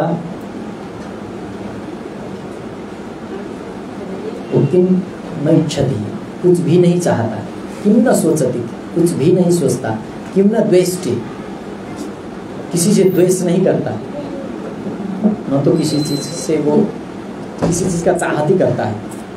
प्रेमी को कोई चीज़ देना भी चाहता है तो बिन बोले देना चाहता है। प्रेमी ऐसे दिखाकर नहीं देता। जब प्रगाढ़ प्रेम जहाँ होता है वहाँ शब्द नहीं होते, बस मौनता होता है, शब्द कुछ नहीं हो गए। तो वो जो ब्रज की गोपियाँ थी वो 1,00,000 मंत्र में से 4,000 ज्ञान कांड की थी, इसीलिए वहाँ बहुत आवाज़ था, स्वर था। कभी चोर भी कह दिया है ना, कुछ भी कह दिया वहाँ पर, ज्ञानी तो सब कुछ कहेंगे। और जो यहाँ भौमासुर ने जो बंद करके रखा था वो उपासना कांड के 16,000 मंत्र हैं। वेद के 1,00,000 मंत्र में से 80,000 मंत्र कर्म कांड का हो गया, 4,000 ज्ञान कांड का हो गया, रहा 16,000। तो वो 16,000 जो मंत्र है उपासना कांड के वो मंत्र है, ये भौमासुर ने बंद करके जो रखा था। भौम कहते भूमि पुत्र को, भौम कहते भूमि पुत्र को, और भूमि भूगोल के अंदर आता है। समझ रहे नहीं बात को? भूमि आता है भूगोल के अंदर, है कि नहीं? ये तो भूगोल के अंदर आ गया। भूगोल यानी भौतिक, भौगोलिक का मतलब भौतिक व्यक्ति, यानी भौतिक व्यक्ति वेदों का भी व्यवसाय करने लगता है, वेद को भी व्यापार के रूप में वो प्रयोग करेगा, शास्त्रों को भी वो बिजनेस के रूप में प्रयोग करेगा, व्यापार के रूप में प्रयोग करेगा। इसलिए बहुत अड़चन खड़ा कर देगा वो, मंत्रों का जो महिमा है उसे नष्ट कर देगा वो। इसलिए ये भौमासुर है। यहाँ भौमासुर ने उन मंत्रों को बंदी बनाया था। बंदी बनाने का मतलब वही है, मंत्र का दुरुपयोग भी तो करते हैं लोग। मंत्र से कुछ भी किया जा सकता है, मारण, स्तंभ आदि बहुत विधियाँ बताई गई है शास्त्रों में। मारा भी सकता है, मारा जा भी सकता है, किसी को भी मारा जा सकता है, मंत्र के माध्यम से भी मार सकते हैं, ऐसा भी विधि है। दुरुपयोग करे तो हम इसका इस प्रकार भी किया जा सकता है। ऐसे ऐसे विद्या, ऐसे ऐसे चीज़ है यहाँ शास्त्रों में मिलते हैं। तो तांत्रिक पद्धति, मांत्रिक पद्धति, अनेक पद्धति है। त्रिविधो मख, इसीलिए 3 प्रकार के मख यज्ञ कहा गया है। तो ये जो भौमासुर है वो भौतिकता है। भौतिकता ने इन मंत्रों का दुरुपयोग किया, और 16,000 तो वो हो गए। 8 भी हमने समझा कि वो प्रकृति के 8 तत्व है, और परमात्मा जो है वो प्रकृति के स्वामी है, और जीव जो है वो प्रकृति का दास है। प्रकृति को नहीं बदल सकते, नेचर नहीं बदल सकते, लेकिन परमात्मा प्रकृति को भी बदल सकता है, प्रकृति को भी बदलने का सामर्थ्य वो रखता है। इसलिए वो प्रकृति का भी स्वामी है, मालिक है, हम प्रकृति के दास है, यही फर्क है। इसलिए वो 8 तत्वों का स्वामी है, 8 पटरानियों का वो स्वामी है। और जो 16,000 मंत्र है वो उपासना कांड के वेद के मंत्र है। और जो 100 रह गए वो क्या है? फिर 100 है पूर्णता का प्रतीक। 1 2 3 4 आप गिनते जाएंगे तो 100 पूर्ण होने के बाद में फिर हम 1 में लौट कर आते हैं। यानी 100 का मतलब होता है कि मंत्र पूर्ण हो गए, आज कृष्णमय बन गए, जीव और शिव एक हो गया, पुरुष और परमेश्वर एक बन गया, नर और नारायण एक बन गया। भागवत भगवान की, तुम भी एक बन जाओ, मंत्र में समा जाओ परीक्षित, तब तुम्हें कोई नहीं रोक सकता तुम्हारे मोक्ष को। सांप काटेगा तुम्हें लेकिन मार नहीं सकता तुमको, तुम्हारा शरीर काटेगा, तुम शरीर नहीं हो। ये शब्द नहीं है परीक्षित, ये ब्रह्म है। इस ब्रह्म को तुम पहचानो, जानो। इस प्रकार भगवान श्री कृष्ण की दिव्य कथाओं के माध्यम से सुखदेव जी महाराज राजा परीक्षित को ये कथा श्रवण करा रहे हैं, सुना रहे हैं। और आगे रुक्मिणी और कृष्ण के बीच का जो संवाद है उसे वर्णन करते हैं। एक दिन रुक्मिणी को अभिमान होता है, मंत्र भी अभिमान करते हैं। कल भी आया था ये प्रसंग, कभी कभी भक्त को भी अभिमान होता है। हम हैं इसलिए तो हम परमात्मा को चढ़ाते हैं, अगर हम न होते तो इनका विषय में कौन बताता। इस प्रकार अभिमान होने लगता है। इसी प्रकार अभिमान हो गया। जब तो अभिमान होने के बाद में रुक्मिणी का अभिमान तोड़ने के लिए भगवान ने कहा उनसे, तुम तो किसी भी राजा महाराजा से ब्याह रचा सकती थी, कर सकती थी। देखो मेरे जैसे ग्वाला से तुमने शादी कर लिया, मैं तो छोटा सा ग्वाला हूँ और युद्ध छोड़कर, रण छोड़कर भागा हूँ। मुझे तो सब रण छोड़ के है ना, इसलिए तुम तो अभी भी चाहो तो किसी और से शादी कर सकती हो। इस प्रकार कहा तो वो बेहोश हो गई। ये क्या कह दिया प्रभु ने। फिर वो गृहस्थ आश्रम का आनंद लेते हैं। फिर नारद जी महाराज एक दिन भगवान श्री कृष्ण के गृहस्थ आश्रम अवलोकन करने के लिए जाते हैं और उषा अनिरुद्ध का विवाह के माध्यम से जो बाणासुर था, बाणासुर का अभिमान नष्ट कर देते हैं। जो भगवान शिव से वरदान पाकर 1000 हाथों से उसने डमरू बजाकर भगवान शिव को प्रसन्न कर लिया और शिव से वरदान मिल गया उसे। और वो कहने लगा मेरे समान ताकतवर से कभी युद्ध मिले मुझे, इस प्रकार वरदान दीजिए। भगवान शिव ने कहा तेरा दर्प एक दिन नष्ट हो जाएगा। तो चित्रलेखा के माध्यम से उषा ने अनिरुद्ध का हरण किया। भगवान श्री कृष्ण आए फिर उसे छुड़ाने के लिए और उसके सारे के सारे हाथ काट डाला और उससे कहा कि वो तुम्हारा जो अभिमान था वो नष्ट हो गया, मुझे मेरा अभिमान आपने नष्ट कर दिया। वो प्रार्थना करने लगता है और फिर पुंडरक और काशीराज ये भी भगवान श्री कृष्ण से द्वेष करने लगते हैं। और पुंडरक ने तो यहाँ तक किया कि भगवान सा रूप बना दिया। परीक्षित से बहुत सुंदर बात कह रहे हैं सुखदेव जी महाराज। बहुत संक्षेप कर रहा हूँ, शायद कथा कर रहा हूँ, इसलिए आप लोगों को जितना मिलना चाहिए उतना नहीं मिल रहा होगा, सुनना चाहता हूँ मैं। पौंड्रक ने कहा कि उसने पूरा रूप बना लिया कृष्ण सा, सुदर्शन चक्र भी बना लिया पूरा एकदम यांत्रिक यंत्र से जो चलता है घूम रहा है। हम बोले ऐसा किया और वहाँ चक्र घूमने लगा, स्विच दबा दिया, हो गया पूरा बना लिया, 4 हाथ बना लिया और कहने लगा वासुदेव अवतीर्ण हम एक एव नचा पर। वासुदेव एक है और मैं हूँ और वो अवतरित हो चुका है, इसलिए एक एव नचा पर, दूसरा नहीं है। तुम तो मिथ्या विधान त्यज, इसलिए तुम मिथ्या हो, तुम अपना उस रूप का त्याग करो। इस प्रकार दूत के माध्यम से उसने संदेश भिजवाया श्री कृष्ण तक। भगवान श्री कृष्ण ने देखा तो ये तो सचमुच मेरे जैसा हो गया है, कितना चिंतन किया होगा। जरा कल्पना कीजिए, दूसरे जैसे बनने में बहुत चिंतन करना पड़ता है, खुद जो हो उसी वही बनने में कोई कुछ नहीं करना पड़ता, बस उसे छोड़ दो वो हो जाएगा। जब दूसरे जैसे बनने की कोशिश करते हैं तो खुद भी नहीं बन सकते, जो हम बन सकते थे वो भी नहीं बन पाते। इसलिए उसके जैसे नहीं बनना है, उससे प्रेरणा ले सकते हैं, लेकिन जो और जैसे बनने की कोशिश से हम खुद नष्ट हो सकते हैं। भगवान श्री कृष्ण ने आकर देखा तो वो तो एकदम सेम टू सेम है। हम जो लोग हैं वो तो चक्रा जाएंगे, समझेंगे इसी को कृष्ण, इसीलिए सुदर्शन चक्र के माध्यम से उसे भी स्वरूप का मुक्ति दे दिया, स्वरूप का मोक्ष उसे भी प्राप्त हो गया। और भौमासुर का एक मित्र था द्विविद नाम का बानर।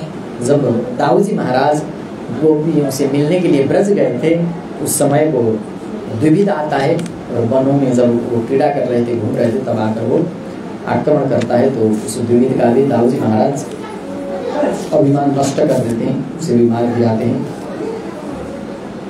और उसके बाद में पांडवों ने एक प्रस्ताव रखा भगवान श्री कृष्ण से, संदेश के माध्यम में उन्होंने ये कहा कि महाराज हम लोग अश्वमेध यज्ञ करना चाहते हैं, इसलिए आप हमारे यहाँ पधारें। तो भगवान श्री कृष्ण ने जब उस विषय में चिंतन कर रहे थे, सोच रहे थे, तभी जरासंध ने जिन राजाओं को बंदी बनाकर रखा था उन्होंने भी अपना दूत भेजा कृष्ण के समक्ष, और वो दूत आ गया संदेश लेकर। भगवान ने कहा क्या संदेश है बताओ। तो उसने कहा महाराज हमें जरासंध नाम का राजा ने बंदी बनाकर रखा है और हम 20,000 है, ऐसे छोटे छोटे राज्यों के जो राजा है 20,000 राजाओं को बंदी बनाकर उसने रखा था, तो हमें मुक्त कीजिए। इस प्रकार वो संदेश लेकर दूत आ गए। तो उद्धव से फिर सलाह करके भगवान ने कहा पांडवों को कि देखो पहले जगत को हम वश में करें तभी अश्वमेध कर सकते हैं, अभी तो जगत को वश में नहीं किया है, इसलिए अभी हम ये यज्ञ नहीं कर सकते। तो फिर अर्जुन और भीम के साथ में वो जरासंध के वध के लिए ब्राह्मण के स्वरूप में, ब्राह्मण के भेष में प्रस्थान करते हैं। और जरासंध कहता है मांगो भिक्षा क्या चाहते हो, तो ये दोनों देही राजेंद्र हमें युद्ध का भिक्षा दीजिए। इस प्रकार भगवान श्री कृष्ण ने कहा। तो पूछा उसने तुम लोग कौन हो, तो परिचय दिया। उसने कहा अर्जुन न भवेत युद्ध, कौन करेगा युद्ध मुझसे, मैं युद्ध का भिक्षा तो दे दूंगा। दे दिया मैंने, क्योंकि तुम ब्राह्मण के भेष में आकर जो मुझसे मांगा मैंने दे दिया, ठीक है, लेकिन युद्ध करेगा कौन, तुम तो मेरे से हार कर युद्ध छोड़कर भागे थे कृष्ण, तुम तो युद्ध कर ही नहीं सकते, तुम क्या योद्धा हो। और अर्जुन न भवे योद्धा, अर्जुन भी कोई योद्धा है क्या? ऐसा मुझे तो नहीं लगता। लड़ने में तब मजा आता है जब बराबरी का हो विपक्षी भी।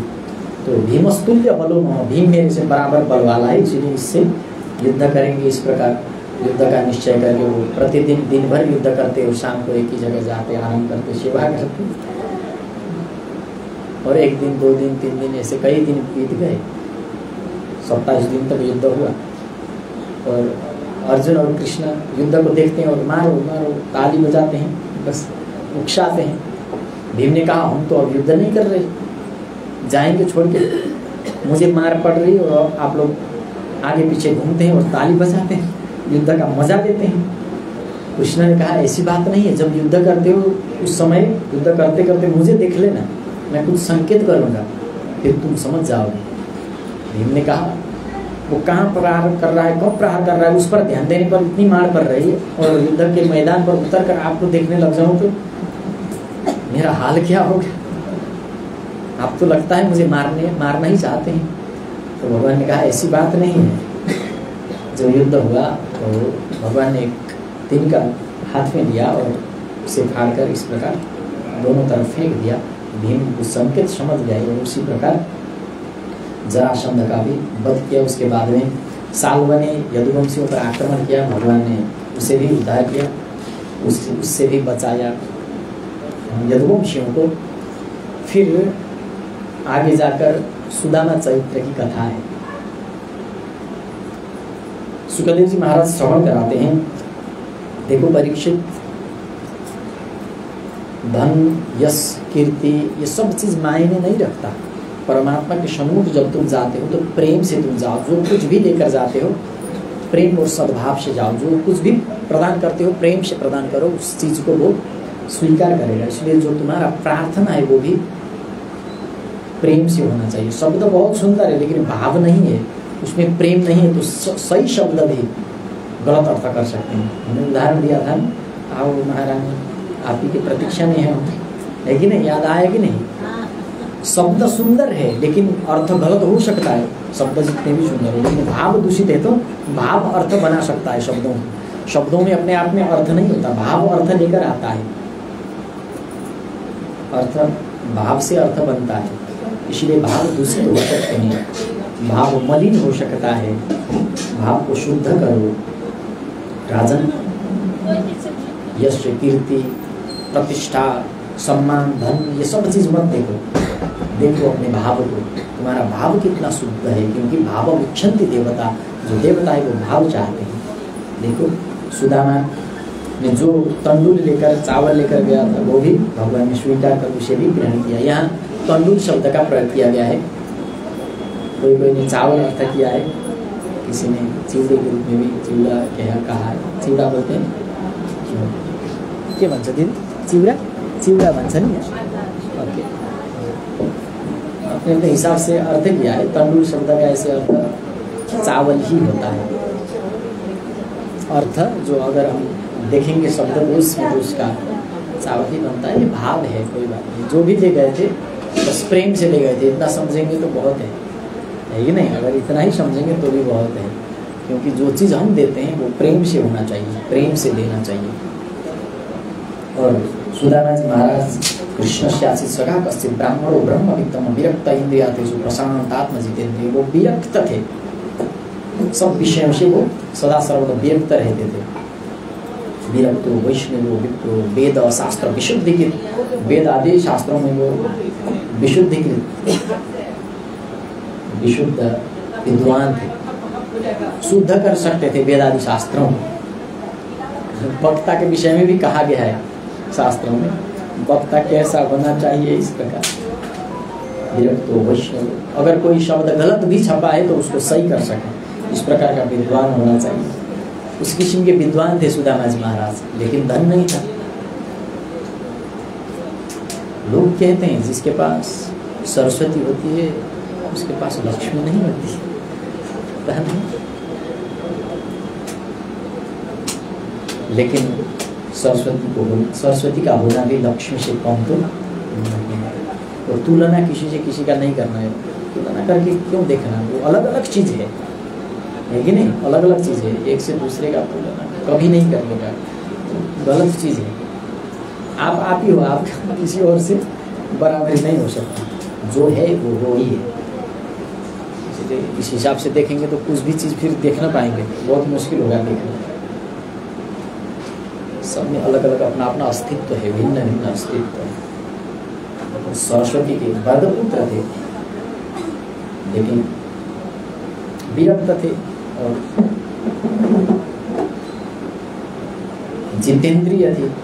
तस्य भार्या, उनकी पत्नी थी बहुत सुंदर सुशीला, जिनका नाम है पतिव्रता, पतिव्रता। वो अपने पतिव्रता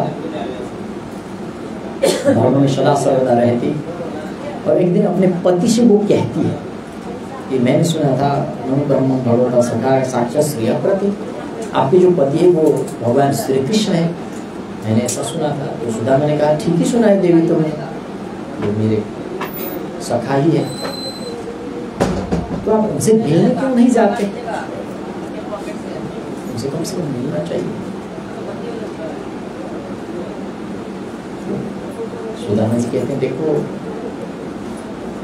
अगर हमारे पास संपत्ति नहीं है, हम गरीब है, तो किसी मित्र से मिलने जाएंगे, और वो धनी है तो सोचेगा वो कुछ मांगने आया है, इसीलिए जाना ठीक नहीं, तो सोचेंगे कि नहीं, क्योंकि वो धनहीन जीवन, तो धनहीन होकर किसी मित्र के यहाँ जाएंगे तो सोचेंगे कि कुछ मांगने ही आया है, इसलिए मुझे जाना अच्छा नहीं लगता देवी। सुशीला ने कहा फिर मांगने क्यों जाए, कुछ लेकर देने के लिए जाइए। तो फिर क्या दें, हमारे पास है क्या? सुशीला ने कहा ये तंडुल तो है, ये ले जाइए। सुदामा ने सोचा ठीक है, आज तक तो कुछ देने के लिए सोचा ही नहीं, कम से कम ये तंडुल तो है हमारे पास, ये तो दे सकते हैं, लेकिन जो है हमारे पास वो भी देने में हम पीछे हट जाते हैं, वो भी देने के लिए हम घबरा जाते हैं, है कि नहीं।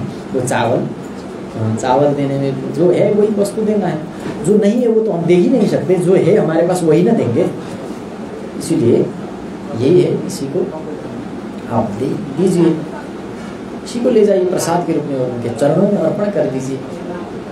बहुत सुंदर भाव है, भगवान के मंदिर में जब भी हम जाते हैं तो जो है हमारे पास वो चीज़ हमें प्रदान करना चाहिए। कुछ नहीं है अगर तो कम से कम धन्यवाद तो दे सकते हैं, अरे प्रभु आपने बहुत कुछ दिया है हमें, कम से कम शुक्रिया अदा कर सकते हैं, तेरा शुक्रिया है, तेरा शुक्रिया कह सकते हैं। लेकिन जाते भी मंदिर तो किस तरह दरिद्र की तरह, प्रभु सब कुछ तो आपने उसको दिया, उसको दिया, मेरे को नहीं दिया, सभी को लुटाया मगर मुझे तो दिया नहीं। जाते लोग मंदिर भी इस तरह है कि नहीं, मांगने नहीं जाना मंदिर कभी जाओगे अगर भगवान से मिलने के लिए सुदामा की तरह अगर हम कभी जाएंगे तो कुछ लेकर जाना, कुछ देकर आना, मांगने के लिए नहीं जाना, क्योंकि बहुत कुछ तो भगवान ने पहले से आपको दे रखा है, बहुत कुछ पहले से ही हमें दे रखा है।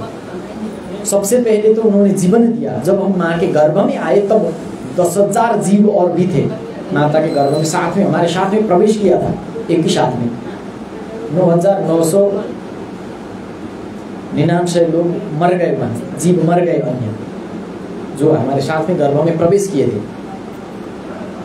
पिता के रज से एक ही साथ में 10,000 जीव प्रवेश करते हैं माँ के गर्भ में। उन 10,000 जीवों में से हम एक पैदा हुए, उसका मतलब परमात्मा ने हमें चुना, जीवन दिया, और भी वो साधारण जीवन नहीं। अगर किसी के पास आँख नहीं है, कोई अंधा आकर कहे आपसे कि मुझे दोनों आँख दीजिए, जितना बोलेंगे उतना पैसे देंगे आप आँख? कितने में देंगे? उसका कुछ प्राइस रखिए, कितने का होगा? तो आँख का मूल्य उतना है, चलो किडनी दे दो, फिर वो कितने का आएगा? एक एक अंग बहुत मूल्यवान है, अनमोल है, जिसका कोई मोल नहीं है। तो पूरा जीवन का मोल लगा सकते हैं नहीं ना। तो ये जीवन हमें परमात्मा ने दिया, गर्भ में उसने हमें चुना है कि नहीं। तो बहुत कुछ तो उसने दे रखा है, फिर और दरिद्र की भांति कुछ भी नहीं दिया, प्रभु ने कुछ नहीं दिया, ये ऐसा कभी नहीं कहना। जो कुछ दिया प्रभु बहुत दिया है, बस हम आए हैं, कुछ नहीं है, कोई बात नहीं, हम धन्यवाद देने के लिए आए हैं। आपको बहुत बहुत धन्यवाद, बहुत बहुत शुक्रिया। हमें तुमने दाता बहुत कुछ दिया है, तेरा शुक्रिया है, तेरा शुक्रिया है। न मिलती अगर दी हुई दाता तेरी तो क्या था जमाने में, औकात मेरी तुम्ही ने दिया, मैंने खाया पिया है, तेरा शुक्रिया है, तेरा शुक्रिया है।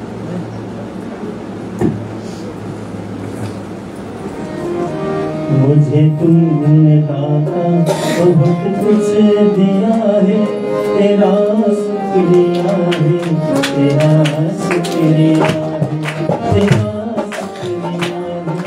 तेरा शुक्रिया है।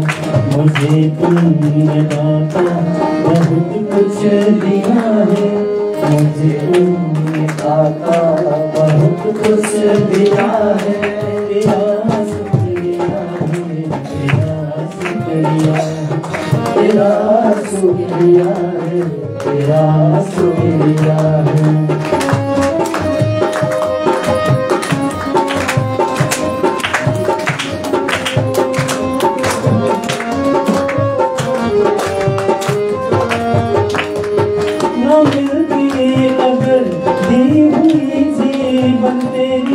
तो क्या थी जमाने में औकात मेरी, न मिलती अगर दी हुई जीवन तेरी, तो क्या थी जमाने में औकात मेरी। तुम्हीं ने जीने के काबिल किया है, तुम्हीं ने जीने के काबिल किया है, तेरा शुक्रिया है, तेरा शुक्रिया है, तेरा शुक्रिया है, तेरा शुक्रिया है। मुझे तुमने दाता बहुत कुछ दिया है, मुझे तुमने दाता बहुत कुछ दिया है, तेरा शुक्रिया है, तेरा शुक्रिया है, तेरा शुक्रिया है, तेरा शुक्रिया है।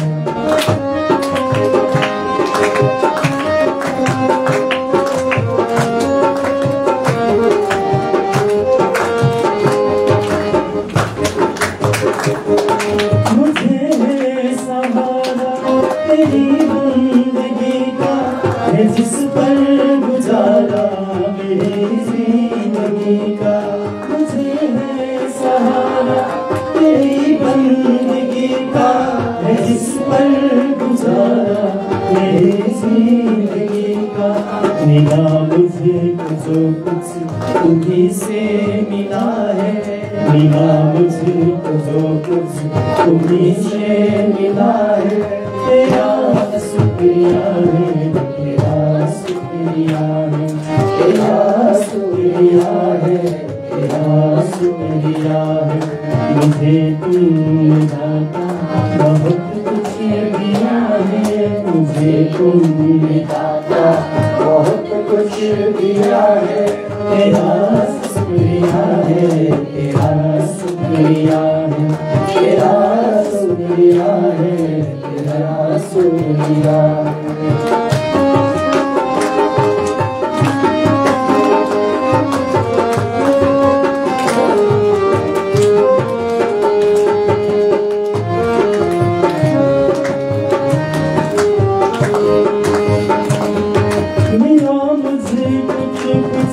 तुम्हीं से मिला है, या कुछ न मैंने संसार, या कुछ न मैंने संसार हूँ मैं, तेरी रहमतों का तलबगार हूँ मैं। या कुछ न मैंने शर्मसार हूँ मैं, तेरी रहमतों का तलबगार हूँ मैं। लिया कुछ नहीं बस लिया है, लिया है, लिया कुछ नहीं बस लिया है, लिया है, तेरा शुक्रिया है, तेरा शुक्रिया है, तेरा शुक्रिया है, तेरा शुक्रिया है।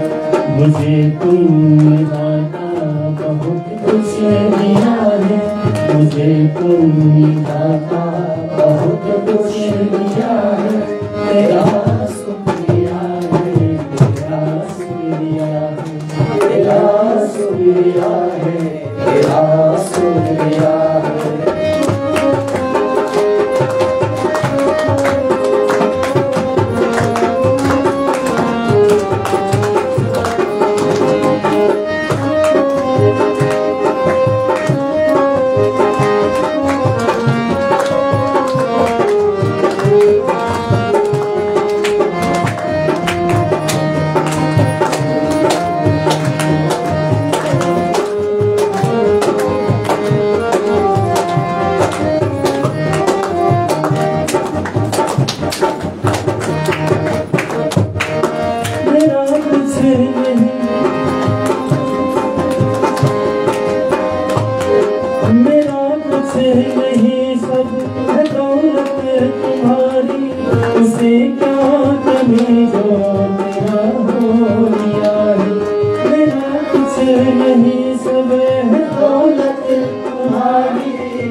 परीक्षित को सुखदेव जी महाराज एक प्रश्न में एक कथा सुना रहे हैं, कह रहे हैं देखो जीवन के प्रति कृतज्ञ बन जाओ, कृतज्ञ हो जाओ, कृतज्ञ न मत बनो, कृतज्ञ बनो। जो कुछ मिला है उसके लिए आभार प्रकट करो, धन्यवाद प्रकट करो। जिसने जीवन दिया है मृत्यु भी उसी का है, उससे भिन्न नहीं है। जीवन मृत्यु एक ही चीज है, इसलिए जो मिला है उसके लिए कृतज्ञता प्रकट करो। कुछ नहीं है, कम से कम सब कुछ तुम छोड़ के गंगा किनारे आ गए मृत्यु के भय से, लेकिन तुम मृत नहीं हो। इसलिए अपने आप को पहचानो और कम से कम कुछ नहीं दे सकते तो कम से कम जीवन के प्रति कृतज्ञता अर्पण करो और आभार प्रकट करो उसके प्रति जिसने तुम्हें ये जीवन प्रदान की है, जिसने तुम्हें जीवन दिया है। नमो ब्रह्मं भगवता अयं हि परमो लाभो उत्तम श्लोक दर्शन। और सुदामा जी महाराज जब पत्नी ने इस प्रकार कहा ये तंडुल लेकर जाइए आप, तो कहा ठीक है, ये तो बहुत सुंदर बात है, क्योंकि अयं हि परमो लाभो उत्तम श्लोक दर्शन, इसी बहाने मुझे कन्हैया का दर्शन होगा। और फिर याचित्वा चतुर्थ मुस्लिम विप्राण पृथ्वी, वो भी याचित्वा मांग कर, तो उसी रूप से गुजारा करते थे। ये मांगना फिर पृथक चीज है, ये जो यहाँ मांगने की बात है वो पहले की जो प्राचीन संस्कृति थी साहब वो कुछ भिन्न था, किसी भिन्न सामाजिक जो मर्यादा है वो कुछ अलग था। अभी हम इस बात को समझ नहीं सकते क्योंकि बहुत दूर चले आए उस संस्कृति से। ब्राह्मण जो है वो शिक्षा प्रदान करता था, ब्राह्मण का कर्तव्य था शिक्षा प्रदान करना, और ब्राह्मण को लोग अन्न आदि वस्तु प्रदान करते थे और उससे वो अपना गुजारा करता और फिर शिक्षा प्रदान करता, शिक्षित समाज निर्माण करने के लिए योगदान करता है। इसीलिए उस प्रकार से जो अन्न आता है उसके लिए जो अन्न देते हैं या मांगते हैं वो इससे संबंधित चीज़ है। ऐसा नहीं कि फिर जैसे मांगते हैं लोग आजकल, इस तरह समझेंगे तो फिर वो गलत होगी। इस तरह की बात नहीं है, वो कुछ अलग स्तर की बात है। उसी स्तर में उतर कर ही उस बात को हम समझ सकते हैं, नहीं तो फिर मुश्किल हो जाएगा, अड़चन खड़ा होगा। अच्छा, तो चतुरम मुस्लिम 4 मुट्ठी भर चिवड़े या तो तंदूर चावल कह सकते हैं। यहाँ तंदूर शब्द का प्रयोग है, विद्वानों ने कुछ भी अर्थ दोनों अर्थ किया है।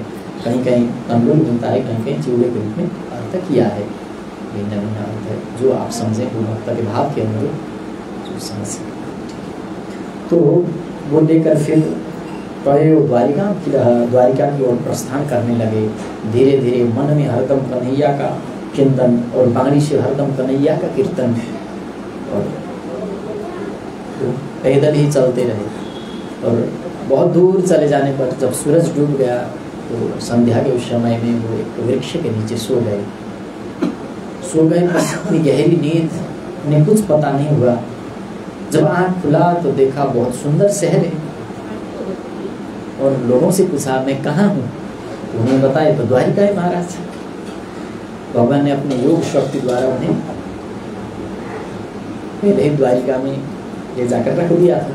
तो फिर द्वारिकाधीश का नगर कहाँ है, वो उनका भवन कहाँ है, वो पूछते हुए लोगों से पूछते हुए जब वो भवन में पहुँचे तो द्वारपालों ने रोका, उन्हें रोक लिया। और द्वारपालों से वो कहते हैं मैं कन्हैया का मित्र हूँ, सखा हूँ, जाकर के कन्हैया को बोलो कि सखा आपसे मिलने के लिए आया है आपका मित्र। देखो देखो ये गरीबी कहाँ, कृष्ण के दर पे विश्वास लेके आया हूँ। मेरे बचपन का यार है मेरा मोहन, यही सोच कर मैं आस लेके आया हूँ।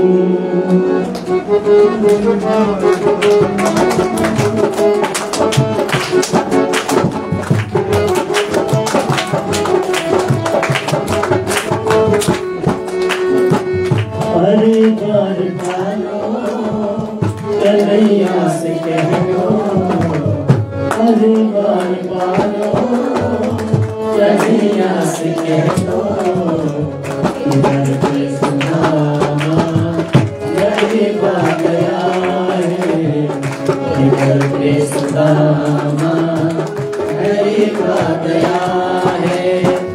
भटकते भटकते न जाने कहाँ से, भटकते भटकते न जाने कहाँ से, तुम्हारे महल के करीब आ गया है, तुम्हारे महल के करीब आ गया है।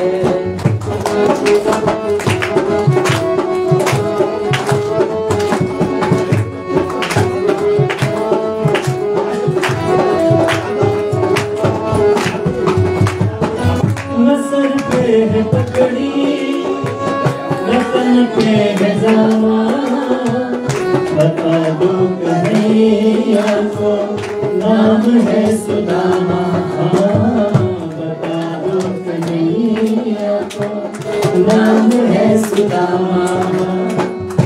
नसर पे है पकड़ी, नसन पे है जामा, बता दो कन्हैया को नाम है सुदामा। नसन पे है पगड़ी, नसन पे है जामा, बता दो कन्हैया को नाम है सुदामा, बता दो कन्हैया को नाम है सुदामा। तुम तुम्हारी मोहन सजा करके कह दो, तुम्हारी मोहन सजा करके कह दो, घर पे सखा बद नसीब आ गया है, घर पे सखा बद नसीब आ गया है।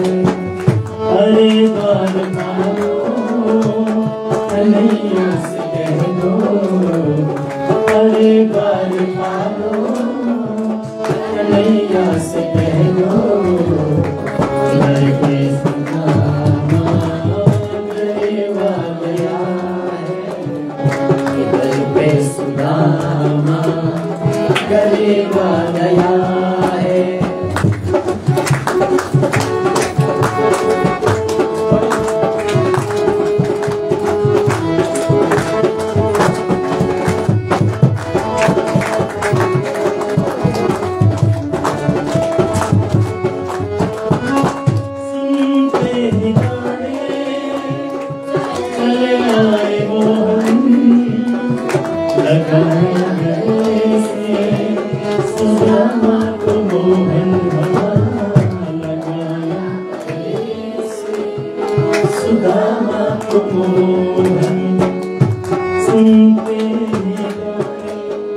गले से सुदामा को मोहन लगाया गले से सुदामा को मोहन हुआ रुक्मिणी को बहुत ही असंभा हुआ रुक्मिणी को बहुत ही असंभा मेहमान कैसा अजीबा गया है मेहमान कैसा अजीबा गया है।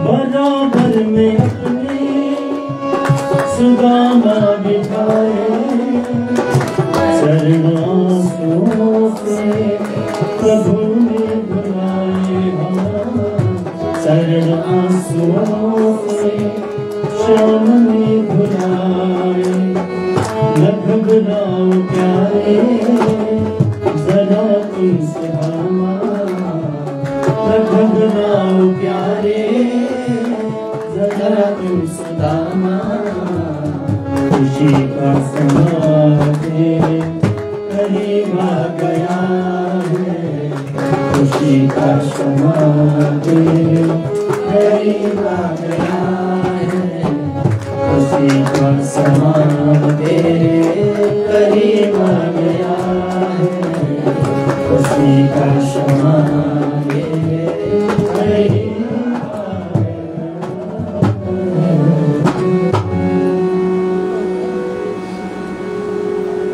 सब कुछ तो जो भजन के शब्दों ने ही कह दिया, सब समझिए। वह भी ऐसा ही, जब द्वारपालों ने रोका, कथा कुछ अलग भी मिलता है। सुदामा चरित्र में देखेंगे तो भिन्न भिन्न भाव अभिव्यक्त है। ये पुराणांतर में, पुराणों में भी भिन्न भिन्न रूप से भी इस प्रसंग को कहा गया है। जब सुदामा जी महाराज द्वार में पहुंचे तो द्वारपालों ने रोका, कहा कि वो कान्हा तो मेरा मित्र है, जाने दो। द्वारपालों ने देखा जो भेष होता है वो देखकर उन्हें लगा कि ये तो भिखारी है, क्योंकि ज्यादा लोग तो क्या करते हैं, बाहरी स्वरूप को देखकर ही अनुमान लगा लेते हैं, धारणाएं बनाने लगते हैं कि ये ऐसा है, बस देखकर बस अपनी विचार प्रकट करने लगते हैं। ज्यादा तो होता वही है। बाद चरित्र का, आत्मा का क्यों न करें, लेकिन पहले देखते हैं तो शरीर ही, वो क्या पहनता है, कैसा पहना है, उसी को देखते हैं पहले। तो उन द्वारपालों ने भी देखा जब, तो लगा कि ये तो भिखारी लगता है, तो उन्होंने फिर 2 असरफियाँ प्रदान किया। एक एक असरफी बोलते जो सोने का पहले पैसा होता था, उसे असरफी बोलते, वो दे दिया। तो सुदामा को लगा आज मैं मोहन से नहीं मिल सकता, तो वहाँ से रोज मोहन किसी मार्ग से, इसी द्वार से आते जाते होंगे, उन्होंने सर झुकाया, वहाँ अपना सर रखा, या कम से कम मेरे माधव के चरण है, चरण का रज है, उस रज को मैं सर पर रख कर यहाँ से लौट जाऊंगा। इसीलिए वो वहाँ झुक गए, और जो द्वारपालों ने दिया था असरफी वो भी वहीं द्वार में छोड़ दिए और वो निकल गए। कुछ दूर पहुंचने पर द्वारपालों ने देखा कि वो पैसा तो वहीं छोड़ गया है, इसीलिए वो समझ गए वो भिखारी नहीं हो सकता। अगर भिखारी होता तो वो लेके जाता, इसीलिए हमसे बहुत बड़ी भूल हो गई, हमसे गलती हो गई। इसीलिए दौड़ते हुए जाते हैं कृष्ण से मिलने के लिए, द्वारपाल बताने के लिए, और दौड़कर जब अंदर जाकर कन्हैया को बताते हैं कि महाराज आपसे मिलने के लिए कोई आया था। कौन आया था पता नहीं, सुदामा शायद ऐसा कुछ नाम था।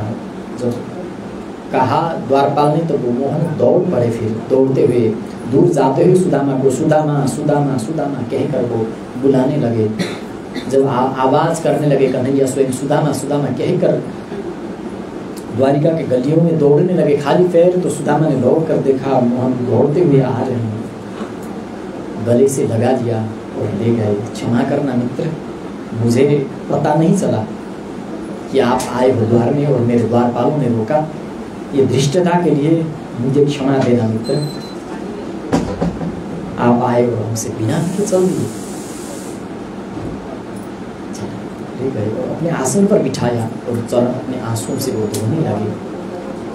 रानियां अचंभित हो गई, देखने लगी कैसा अजीब मेहमान आ गया आज। मोहन आज तक किसी को अपने आसन पर बिठाया नहीं था। और कितने बड़े बड़े ब्राह्मण और ऋषि महर्षि उनसे मिलने आए, लेकिन किसी का वो पैर पकड़े हुए और पैर दबा रहे हो और सेवा कर रहे हो, इस प्रकार का दृश्य कभी रानियों ने देखा नहीं था। आज वो देखी तो वो भी समझ गई कि देश कुछ और है, पहिरन कुछ और हो सकता है। तो ये लोग किसी भी चीज़ को पहन सकते हैं, लेकिन किसी चीज़ को पहनने पर उसका व्यक्तित्व पहनावे से बराबरी नहीं हो सकता। ये भाव था रानियों को कि कपड़े से ही हम अपना व्यक्तित्व बना सकते हैं। कन्हैया ने उस भाव का भी आज जो अहंकार था, उस प्रकार का अहंकार का भी भंग किया, उसे भी तोड़ दिया। कहते हैं वेश देख कर हम कुछ दीजिए ज्ञान, मोल करो तलवार की पड़ी रहने दो मैन। मोल तो तलवार की होती है, मैन का कौन पूछेगा इसका प्राइस कितना है, ये काटेगा कि नहीं, काम करता है कि नहीं। मोल तलवार की होती है, न कि मैन का, है ना। इसीलिए भेष देखकर कभी किसी के ऊपर धारणाएं नहीं बनानी चाहिए। ये ऐसा हो ऐसा होगा, रूप कुछ और हो सकता है, स्वरूप कुछ और हो सकता है। जो हमारी संस्कृति है वो तो सुंदरता का व्याख्या भी, सुंदरता का स्वरूप भी कुछ और ढंग से करता है। एक छोटी सी कहानी सुनाऊंगा, एक कथा सुनाऊंगा जो पूर्वीय दर्शन से ही संबंधित है। फिर हम सुखदेव जी महाराज से परीक्षित द्वारा सुखदेव जी महाराज के पूजन आदि के प्रसंग और दत्तात्रेय महाराज के गुरुओं का स्मरण करते हुए फिर हम भागवत को पूर्णता प्रदान करेंगे। एक छोटी सी प्रसंग, एक ऋषि थे जिनका नाम उद्दालक था। वो विद्वत गोष्ठी में गए राजा जनक के यहाँ, और जब गए तो जरा सावधानी से सुनिएगा, बड़ा महत्वपूर्ण प्रसंग है, सावधान से सुनिएगा। अंतिम क्षण है, बहुत महत्वपूर्ण बात है। और राजा जनक के यहाँ आए। जनक राजा ने 20,000 गाय देने के लिए कहा था। जो विद्वत गोष्ठी में विजय बनेगा, विजय होगा, उसे 20,000 गाय स्वर्ण से मंडित, जिनके सिंहों पर भी स्वर्ण लगाए हुआ और पाँव में भी और गले में भी माला के रूप में सब प्रकार से सुवर्ण से सुसज्जित गाय प्रदान करेंगे 20,000। हाँ, तो राजा के यहाँ उस विद्वत गोष्ठी में गए ऋषि, और ऋषि जाकर उस विद्वत गोष्ठी में अपने शिष्यों से कहने लगे, शिष्य तुम लोग ये गाय लेकर चले जाओ अपने आश्रम की ओर। और जितने भी विद्वान वहाँ आए थे उन्होंने फिर आक्रमण किया।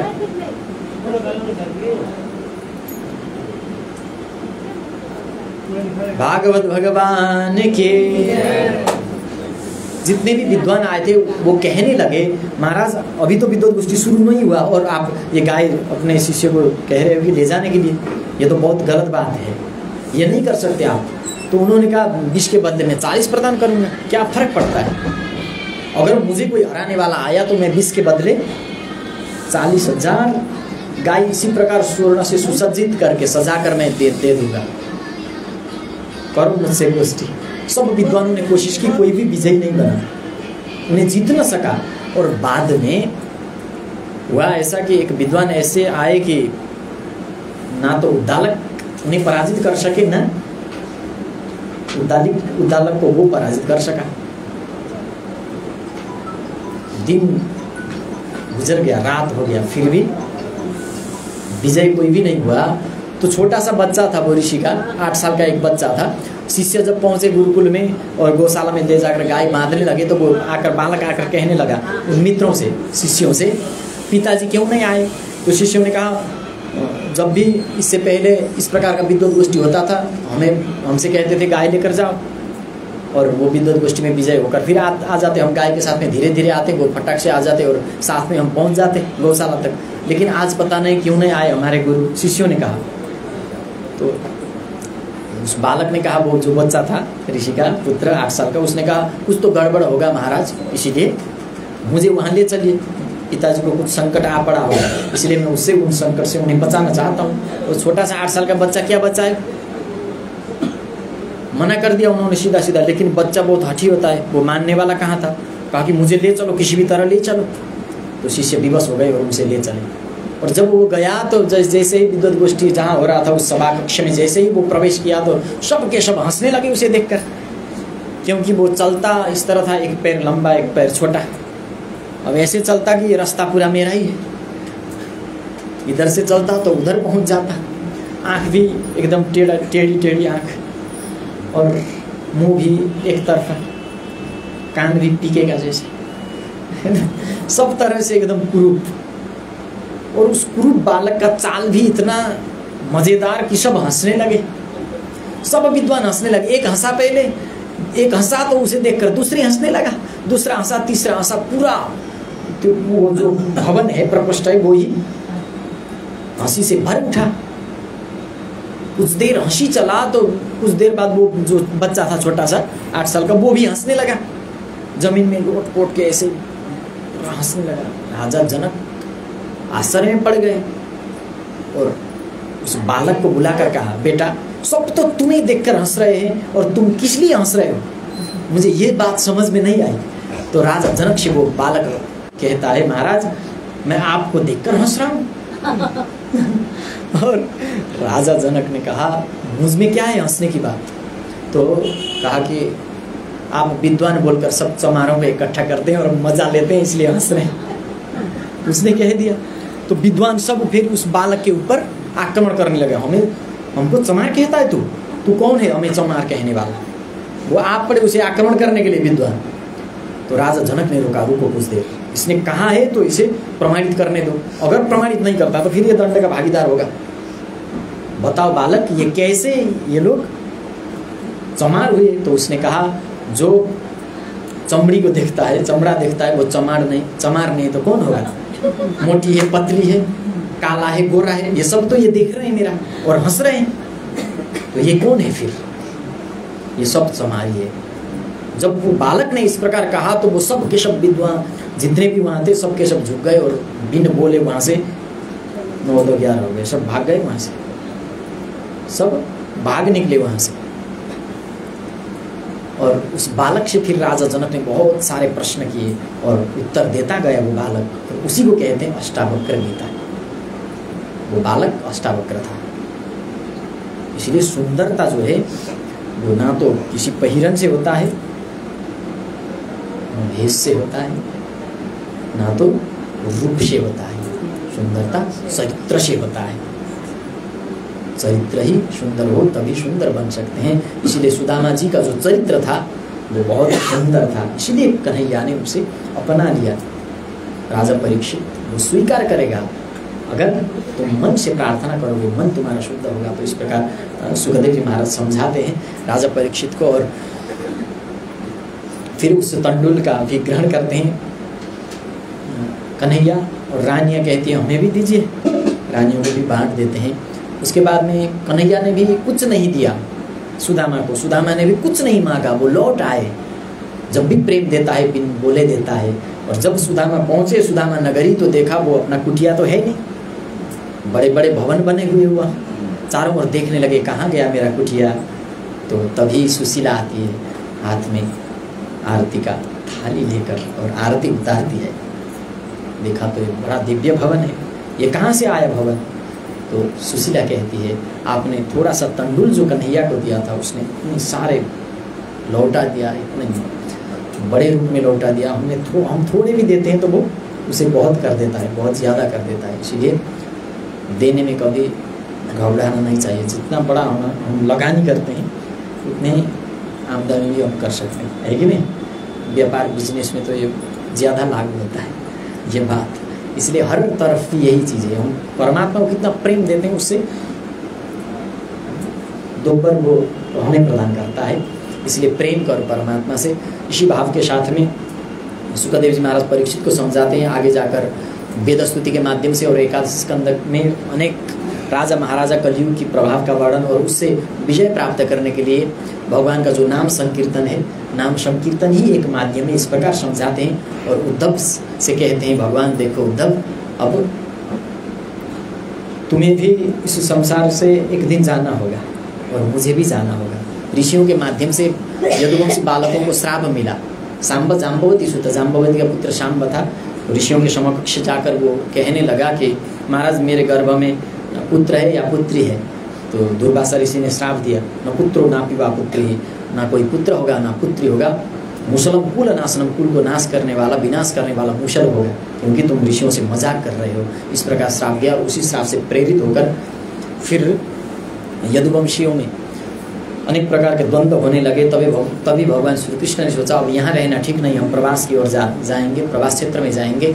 तब ये बात उद्धव को पता चला तो उद्धव आकर भगवान के पैर पकड़कर कहने लगे कि हमें भी साथ ले चलिए। तब भगवान ने समझाया देखो उद्धव, साथ में कोई भी नहीं जा सकता, न तुम साथ में आए थे न हम साथ में आए थे। जो साथ में नहीं आया तो साथ में कैसे जाएंगे, इसीलिए सबको अलग अलग जाना होगा। इसलिए ये हट छोड़ो, ये त्याग छोड़ो, ये इस प्रकार की बात छोड़ो और रहो संसार में जब तक रहना है, भक्तिमय प्रेममय भाव से रहो। ये समझाया तो उद्धव माना नहीं। तो अपने चरण पादुका भगवान ने प्रदान किया, उसे अपने माथे पर रखा, फिर भी मन नहीं माना। तो 24 गुरुओं के, दत्तात्रेय के 24 गुरुओं के माध्यम से भगवान श्री कृष्ण ने उद्धव को समझाया देखो जो भी वस्तु है उसे हर एक वस्तु हमें शिक्षा प्रदान करता है। अगर हम शिक्षा लेने के काबिल हम बन जाते हैं तो हर एक वस्तु हमें शिक्षा दे रहा है। कोई भी ऐसा चीज़ नहीं है जो कुछ न दे रहा हो, कुछ न कुछ वो भी सिखा रहा है। इसलिए हर एक वस्तु शिक्षा प्रदान करता है। दीक्षा का जो गुरु है वो एक हो सकता है, लेकिन शिक्षा का गुरु अनेक भी हो सकते हैं। दीक्षा के जो गुरु है वो एक ही हो सकते हैं, अनेक नहीं बना सकते। आज एक से मंत्र लिया और वो गुरु ठीक नहीं लगा, चलो भाई ये गुरु नहीं, गुरु बदलते हैं। आज तो ये गुरु ठीक लग रहे हैं, चलो इनसे मंत्र लेते हैं। इस प्रकार कभी नहीं होता। मंत्र एक से लिया जाता है, दीक्षा एक से लिया जाता है, शिक्षा अनेकों से लिया जा सकता है। उन्होंने पृथ्वी से शिक्षा ली। देखो पृथ्वी को हम गाली भी करते हैं, कुछ भी कहें, लेकिन पृथ्वी में सहन शक्ति है, वो कुछ नहीं कहती, सबको धारण करती है। कौन सा स्वार्थ है, क्यों धारण करें वो, लेकिन वो धारण करती है। ये बहुत बड़ी शिक्षा है। समुद्र से सदा सर्वदा एक रूप में, बरसात में वो ना बढ़ता है और न वर्षा होने पर घटता है। और सूरज से सबके घर में, जो सूरज को नहीं मानता, सूर्य नारायण को नहीं भी मानता, उसके घर भी प्रकाशित कर देते हैं वो सब समान रूप से। और चाँद से भी उन्होंने, चंद्रमा से भी शिक्षा ग्रहण की। और रास और वृद्धि शरीर का होता है, न कि आत्मा का। इस प्रकार हर चीज़ों से उन्होंने तो वेश्या तक से शिक्षा ग्रहण किया है, हाथी से शिक्षा ली है। हर एक वस्तु से जो भी उनसे मिलता उससे कुछ न कुछ शिक्षा लेते। इसका मतलब है हम सकारात्मक रूप से उसको देखें, सकारात्मक नज़रिया से अगर देखते हैं तो हर एक वस्तु में सकारात्मक और नकारात्मक वस्तु है, चीज़ है। इसीलिए सकारात्मक दृष्टि से हम देखें तो हर एक चीज़, हर एक वस्तु, हर एक घटनाएं हमें कुछ न कुछ सिखाती है, कुछ न कुछ शिक्षा प्रदान करती है। इसलिए उद्धव तुम मत घबराओ, उद्धव को समझाया। फिर प्रवास क्षेत्र चले गए तो मदिरा पान करके आपस में वो यदुवंशी लड़ने लगे, झगड़ने लगे, उसी से वो विनाश होने लगा। उद्धव बद्रिकाश्रम की ओर भगवान के संकीर्तन करते हुए, भगवान का नामों का उच्चारण करते हुए प्रस्थान करते हैं। और अंतिम समय में महामुनि मैत्रेय और उद्धव को भी भगवान संदेश देते हैं। जब यदुवंशियों में विनाश होने लगा तो वो भी एकांत स्थल पर अपने सेवक के साथ में, सारथी के साथ में प्रस्थान करते हैं और प्रवास क्षेत्र में जाकर एक वृक्ष के नीचे वो बैठ जाते हैं। एक चरण के ऊपर दूसरा चरण रखकर तो एक जरा नाम का व्याधा आता है। वो व्याधा ने एक बाण था उसके पास, जिस बाण में वो जो ऋषियों ने श्राप दिया था, मुसल होगा तुम्हारे गर्भ से, ये कहकर जाम्बवती के जो पुत्र था, जाम्बवती का पुत्र शांब, ऋषियों से जो उसे श्राप मिला था, तो उस मुसल को उन्होंने घिसकर समुद्र में फेंक दिया। जो अंतिम में छोटा सा टुकड़ा रह गया था वो किसी मछली ने खाया। मछुआर ने उस मछली के पेट से उसे मिला, तो फिर उसने उस जरा नाम का जो व्याधा था उसे प्रदान किया, क्योंकि ये बाण में तुम्हें नोक बनाने के लिए जो बाण का अग्रभाग होता है उसमें रखने के लिए ये काम आ सकता है ये टुकड़ा। इसलिए वो बाण लेकर वो गया था उस वन में, और जाकर उसने देखा तो वृक्षों के बीच में से देखने पर उसे लगा कि ये हरिण है, मृग है। मृग का सा रूप देखा उसने भगवान के श्री चरणों को, और उसने बाण छोड़ा तो उसी वो बाण जाकर जब लग गया तो वो दौड़ता हुआ वहाँ पहुँच गया। देखा तो भगवान श्री कृष्ण है। फिर वो क्षमा की याचना करता है, प्रभु मुझे क्षमा कीजिए, मुझसे बहुत बड़ी भूल हो गई। भगवान ने उसे भी गले से लगा लिया और कहा तुमसे कुछ भूल नहीं हुआ है, ये प्रारब्ध है, ऋषियों का श्राप है। इसीलिए श्राप से प्रेरित होकर मुझे भी, मैंने शरीर धारण की है तो शरीर छोड़ने के लिए कुछ न कुछ तो माध्यम चाहिए, तुम माध्यम बन गए, इसलिए तुमसे कोई मेरा शिकायत नहीं है, इसलिए घबराओ नहीं। उसे भी प्रेम से लगा लिया। देखो परीक्षित, जिस प्रकार भगवान श्री कृष्ण को वो बाण आकर चुभ गया उनके शरीर में, उसी प्रकार वो सांप आकर तुम्हें काटेगा, उससे तुम घबराना नहीं, क्योंकि तुम अलग चीज हो, तुम आत्मा हो, तुम मिटने वालों में से नहीं हो, तुम मरने वालों में से नहीं हो, तुम अमृत हो, अमृतस्य हो गया। बोलो परीक्षित, तुम्हें और कुछ सुनना है और कुछ जानना है? अगर तुम चाहो, जीवन चाहते हो तो तुम्हें मैं अपने योग शक्ति के द्वारा जीवन प्रदान कर सकता हूँ। अगर वो सांप आकर तुम्हें काटेगा भी नहीं मार सकता। मेरे पास औषधि है, क्या तुम जीना चाहते हो? राजा परीक्षित को जब सुखदेव जी महाराज ने पूछा तो वो परीक्षित कहते हैं, महाराज जीने और मरने की बात, ये तो दोनों बात झूठ है महाराज। अब मैं क्या कहूँ आपसे? न मुझे अब जीना है, न मुझे अब मरना है, मैं जो हूँ उसे देखना है। आपने मुझे दिखा दिया, मैं अपने आप को आज जान सका। आपने मुझे केवल कृष्ण की कथा नहीं सुनाई, उसके माध्यम से मैं आज अपने आप को जान सका। आज मैं धन्य धन्य हो गया। मुझे और अब न जीने की चाहत है, न मरने की कोई भय है, बस मुझे एक कामना है मेरे मन में। सुखदेव ने पूछा, बोलो क्या है? तो वो परीक्षित ने कहा, महाराज एक ही भाव है, एक ही कामना है कि मैं आपका पूजन करना चाहता हूँ, आपको पूजन करना चाहता हूँ। तो सुखदेव जी महाराज ने आज्ञा दी और राजा परीक्षित ने सुखदेव जी महाराज की पूजन की, और पूजन करने के बाद में अपने वरद हस्त सुखदेव जी महाराज ने राजा परीक्षित के सर पर रखा। तभी दिव्य ज्योति उनसे निकलकर परम ज्योति में विलय हो गया। श्री कृष्ण चंद्र भगवान की। और स्वर्ग में देवता भी प्रसन्न हो गए। भगवान श्री कृष्ण भी जब स्वर्ग सिधार गए, और इस प्रकार राजा परीक्षित को भी मुक्ति मिल गई। ये कथा शौनकादि ऋषियों को, 88,000 ऋषियों को सूत जी महाराज नैमिषारण्य क्षेत्र में सुना रहे हैं। इस प्रकार परीक्षित का जो मोक्ष है, परीक्षित को जो मोक्ष मिला वो मेरे आंखों से मैंने देखा। सूत जी महाराज शौनकादि ऋषियों से कहते हैं, क्योंकि गंगा किनारे वो भी भागवत सुनने गए थे। और इस प्रकार भागवत की कथा पूर्ण होती है। यथाधीतम यथामति, मैंने जो कुछ भी अध्ययन किया और उसके माध्यम से जो कुछ मैं बोल सका, सब कुछ शायद कथा के माध्यम से हम न कह पाए। मेरे से बहुत ज़्यादा कथा आप लोग जानते हैं, क्योंकि आप लोग बहुत अभ्यस्त हैं। आप लोग बहुत अभ्यस्त है। ये केवल औपचारिकता है कि बस व्यासपीठ में रखा और एक माध्यम, एक विधि और पद्धति, एक सिस्टम के लिए ये सब हुआ। लेकिन मुझे पता है कि यहाँ जितने भी लोग आते हैं, आप लोग सब मेरे से बहुत बड़े हैं। ये एक दो बहनें होगी जो थोड़ी सी उम्र से भी छोटे होंगे, नहीं तो सब मेरे से लगता है सब बड़े हैं, ज्ञान से, शरीर से, उम्र से सब वयोवृद्ध है। आप सब ने बहुत प्रेम से, एक छोटा सा बच्चे का ही तोतली सी पाड़ी, बहुत प्रेम से आप सभी ने श्रवण किया। बहुत बहुत आभार, बहुत बहुत धन्यवाद।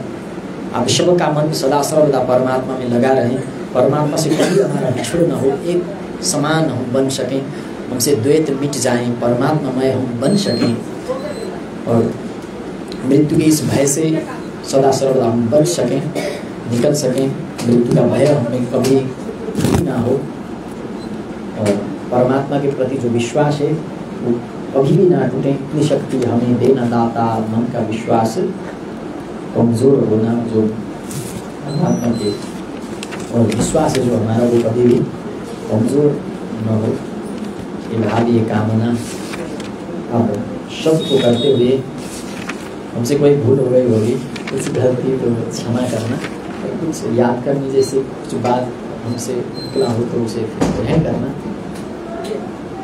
ये निवेदन व्यासपीठ में रखे हैं तो कम से कम हमसे यहाँ पर निवेदन। और कभी भी जो हरि नाम है उसे मत भूलना, सदा सर्वदा परमात्मा का जो नाम है उसे गाते रहना, उससे ही हमारा कल्याण होगा।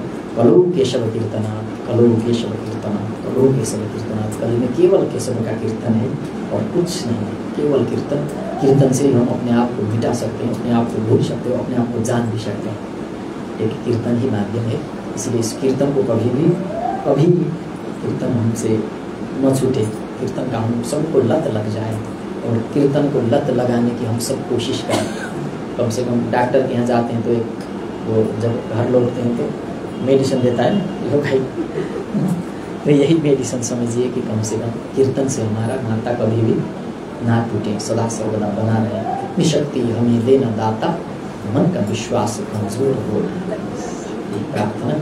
और एक श्लोक मैं पहले बोलूँगा और उसके बाद में आप सब बोलेंगे, फिर हम एक संकीर्तन, नाम संकीर्तन करेंगे आनंद से। उसके बाद में दिव्य नाम संकीर्तन करते हुए फिर यज्ञ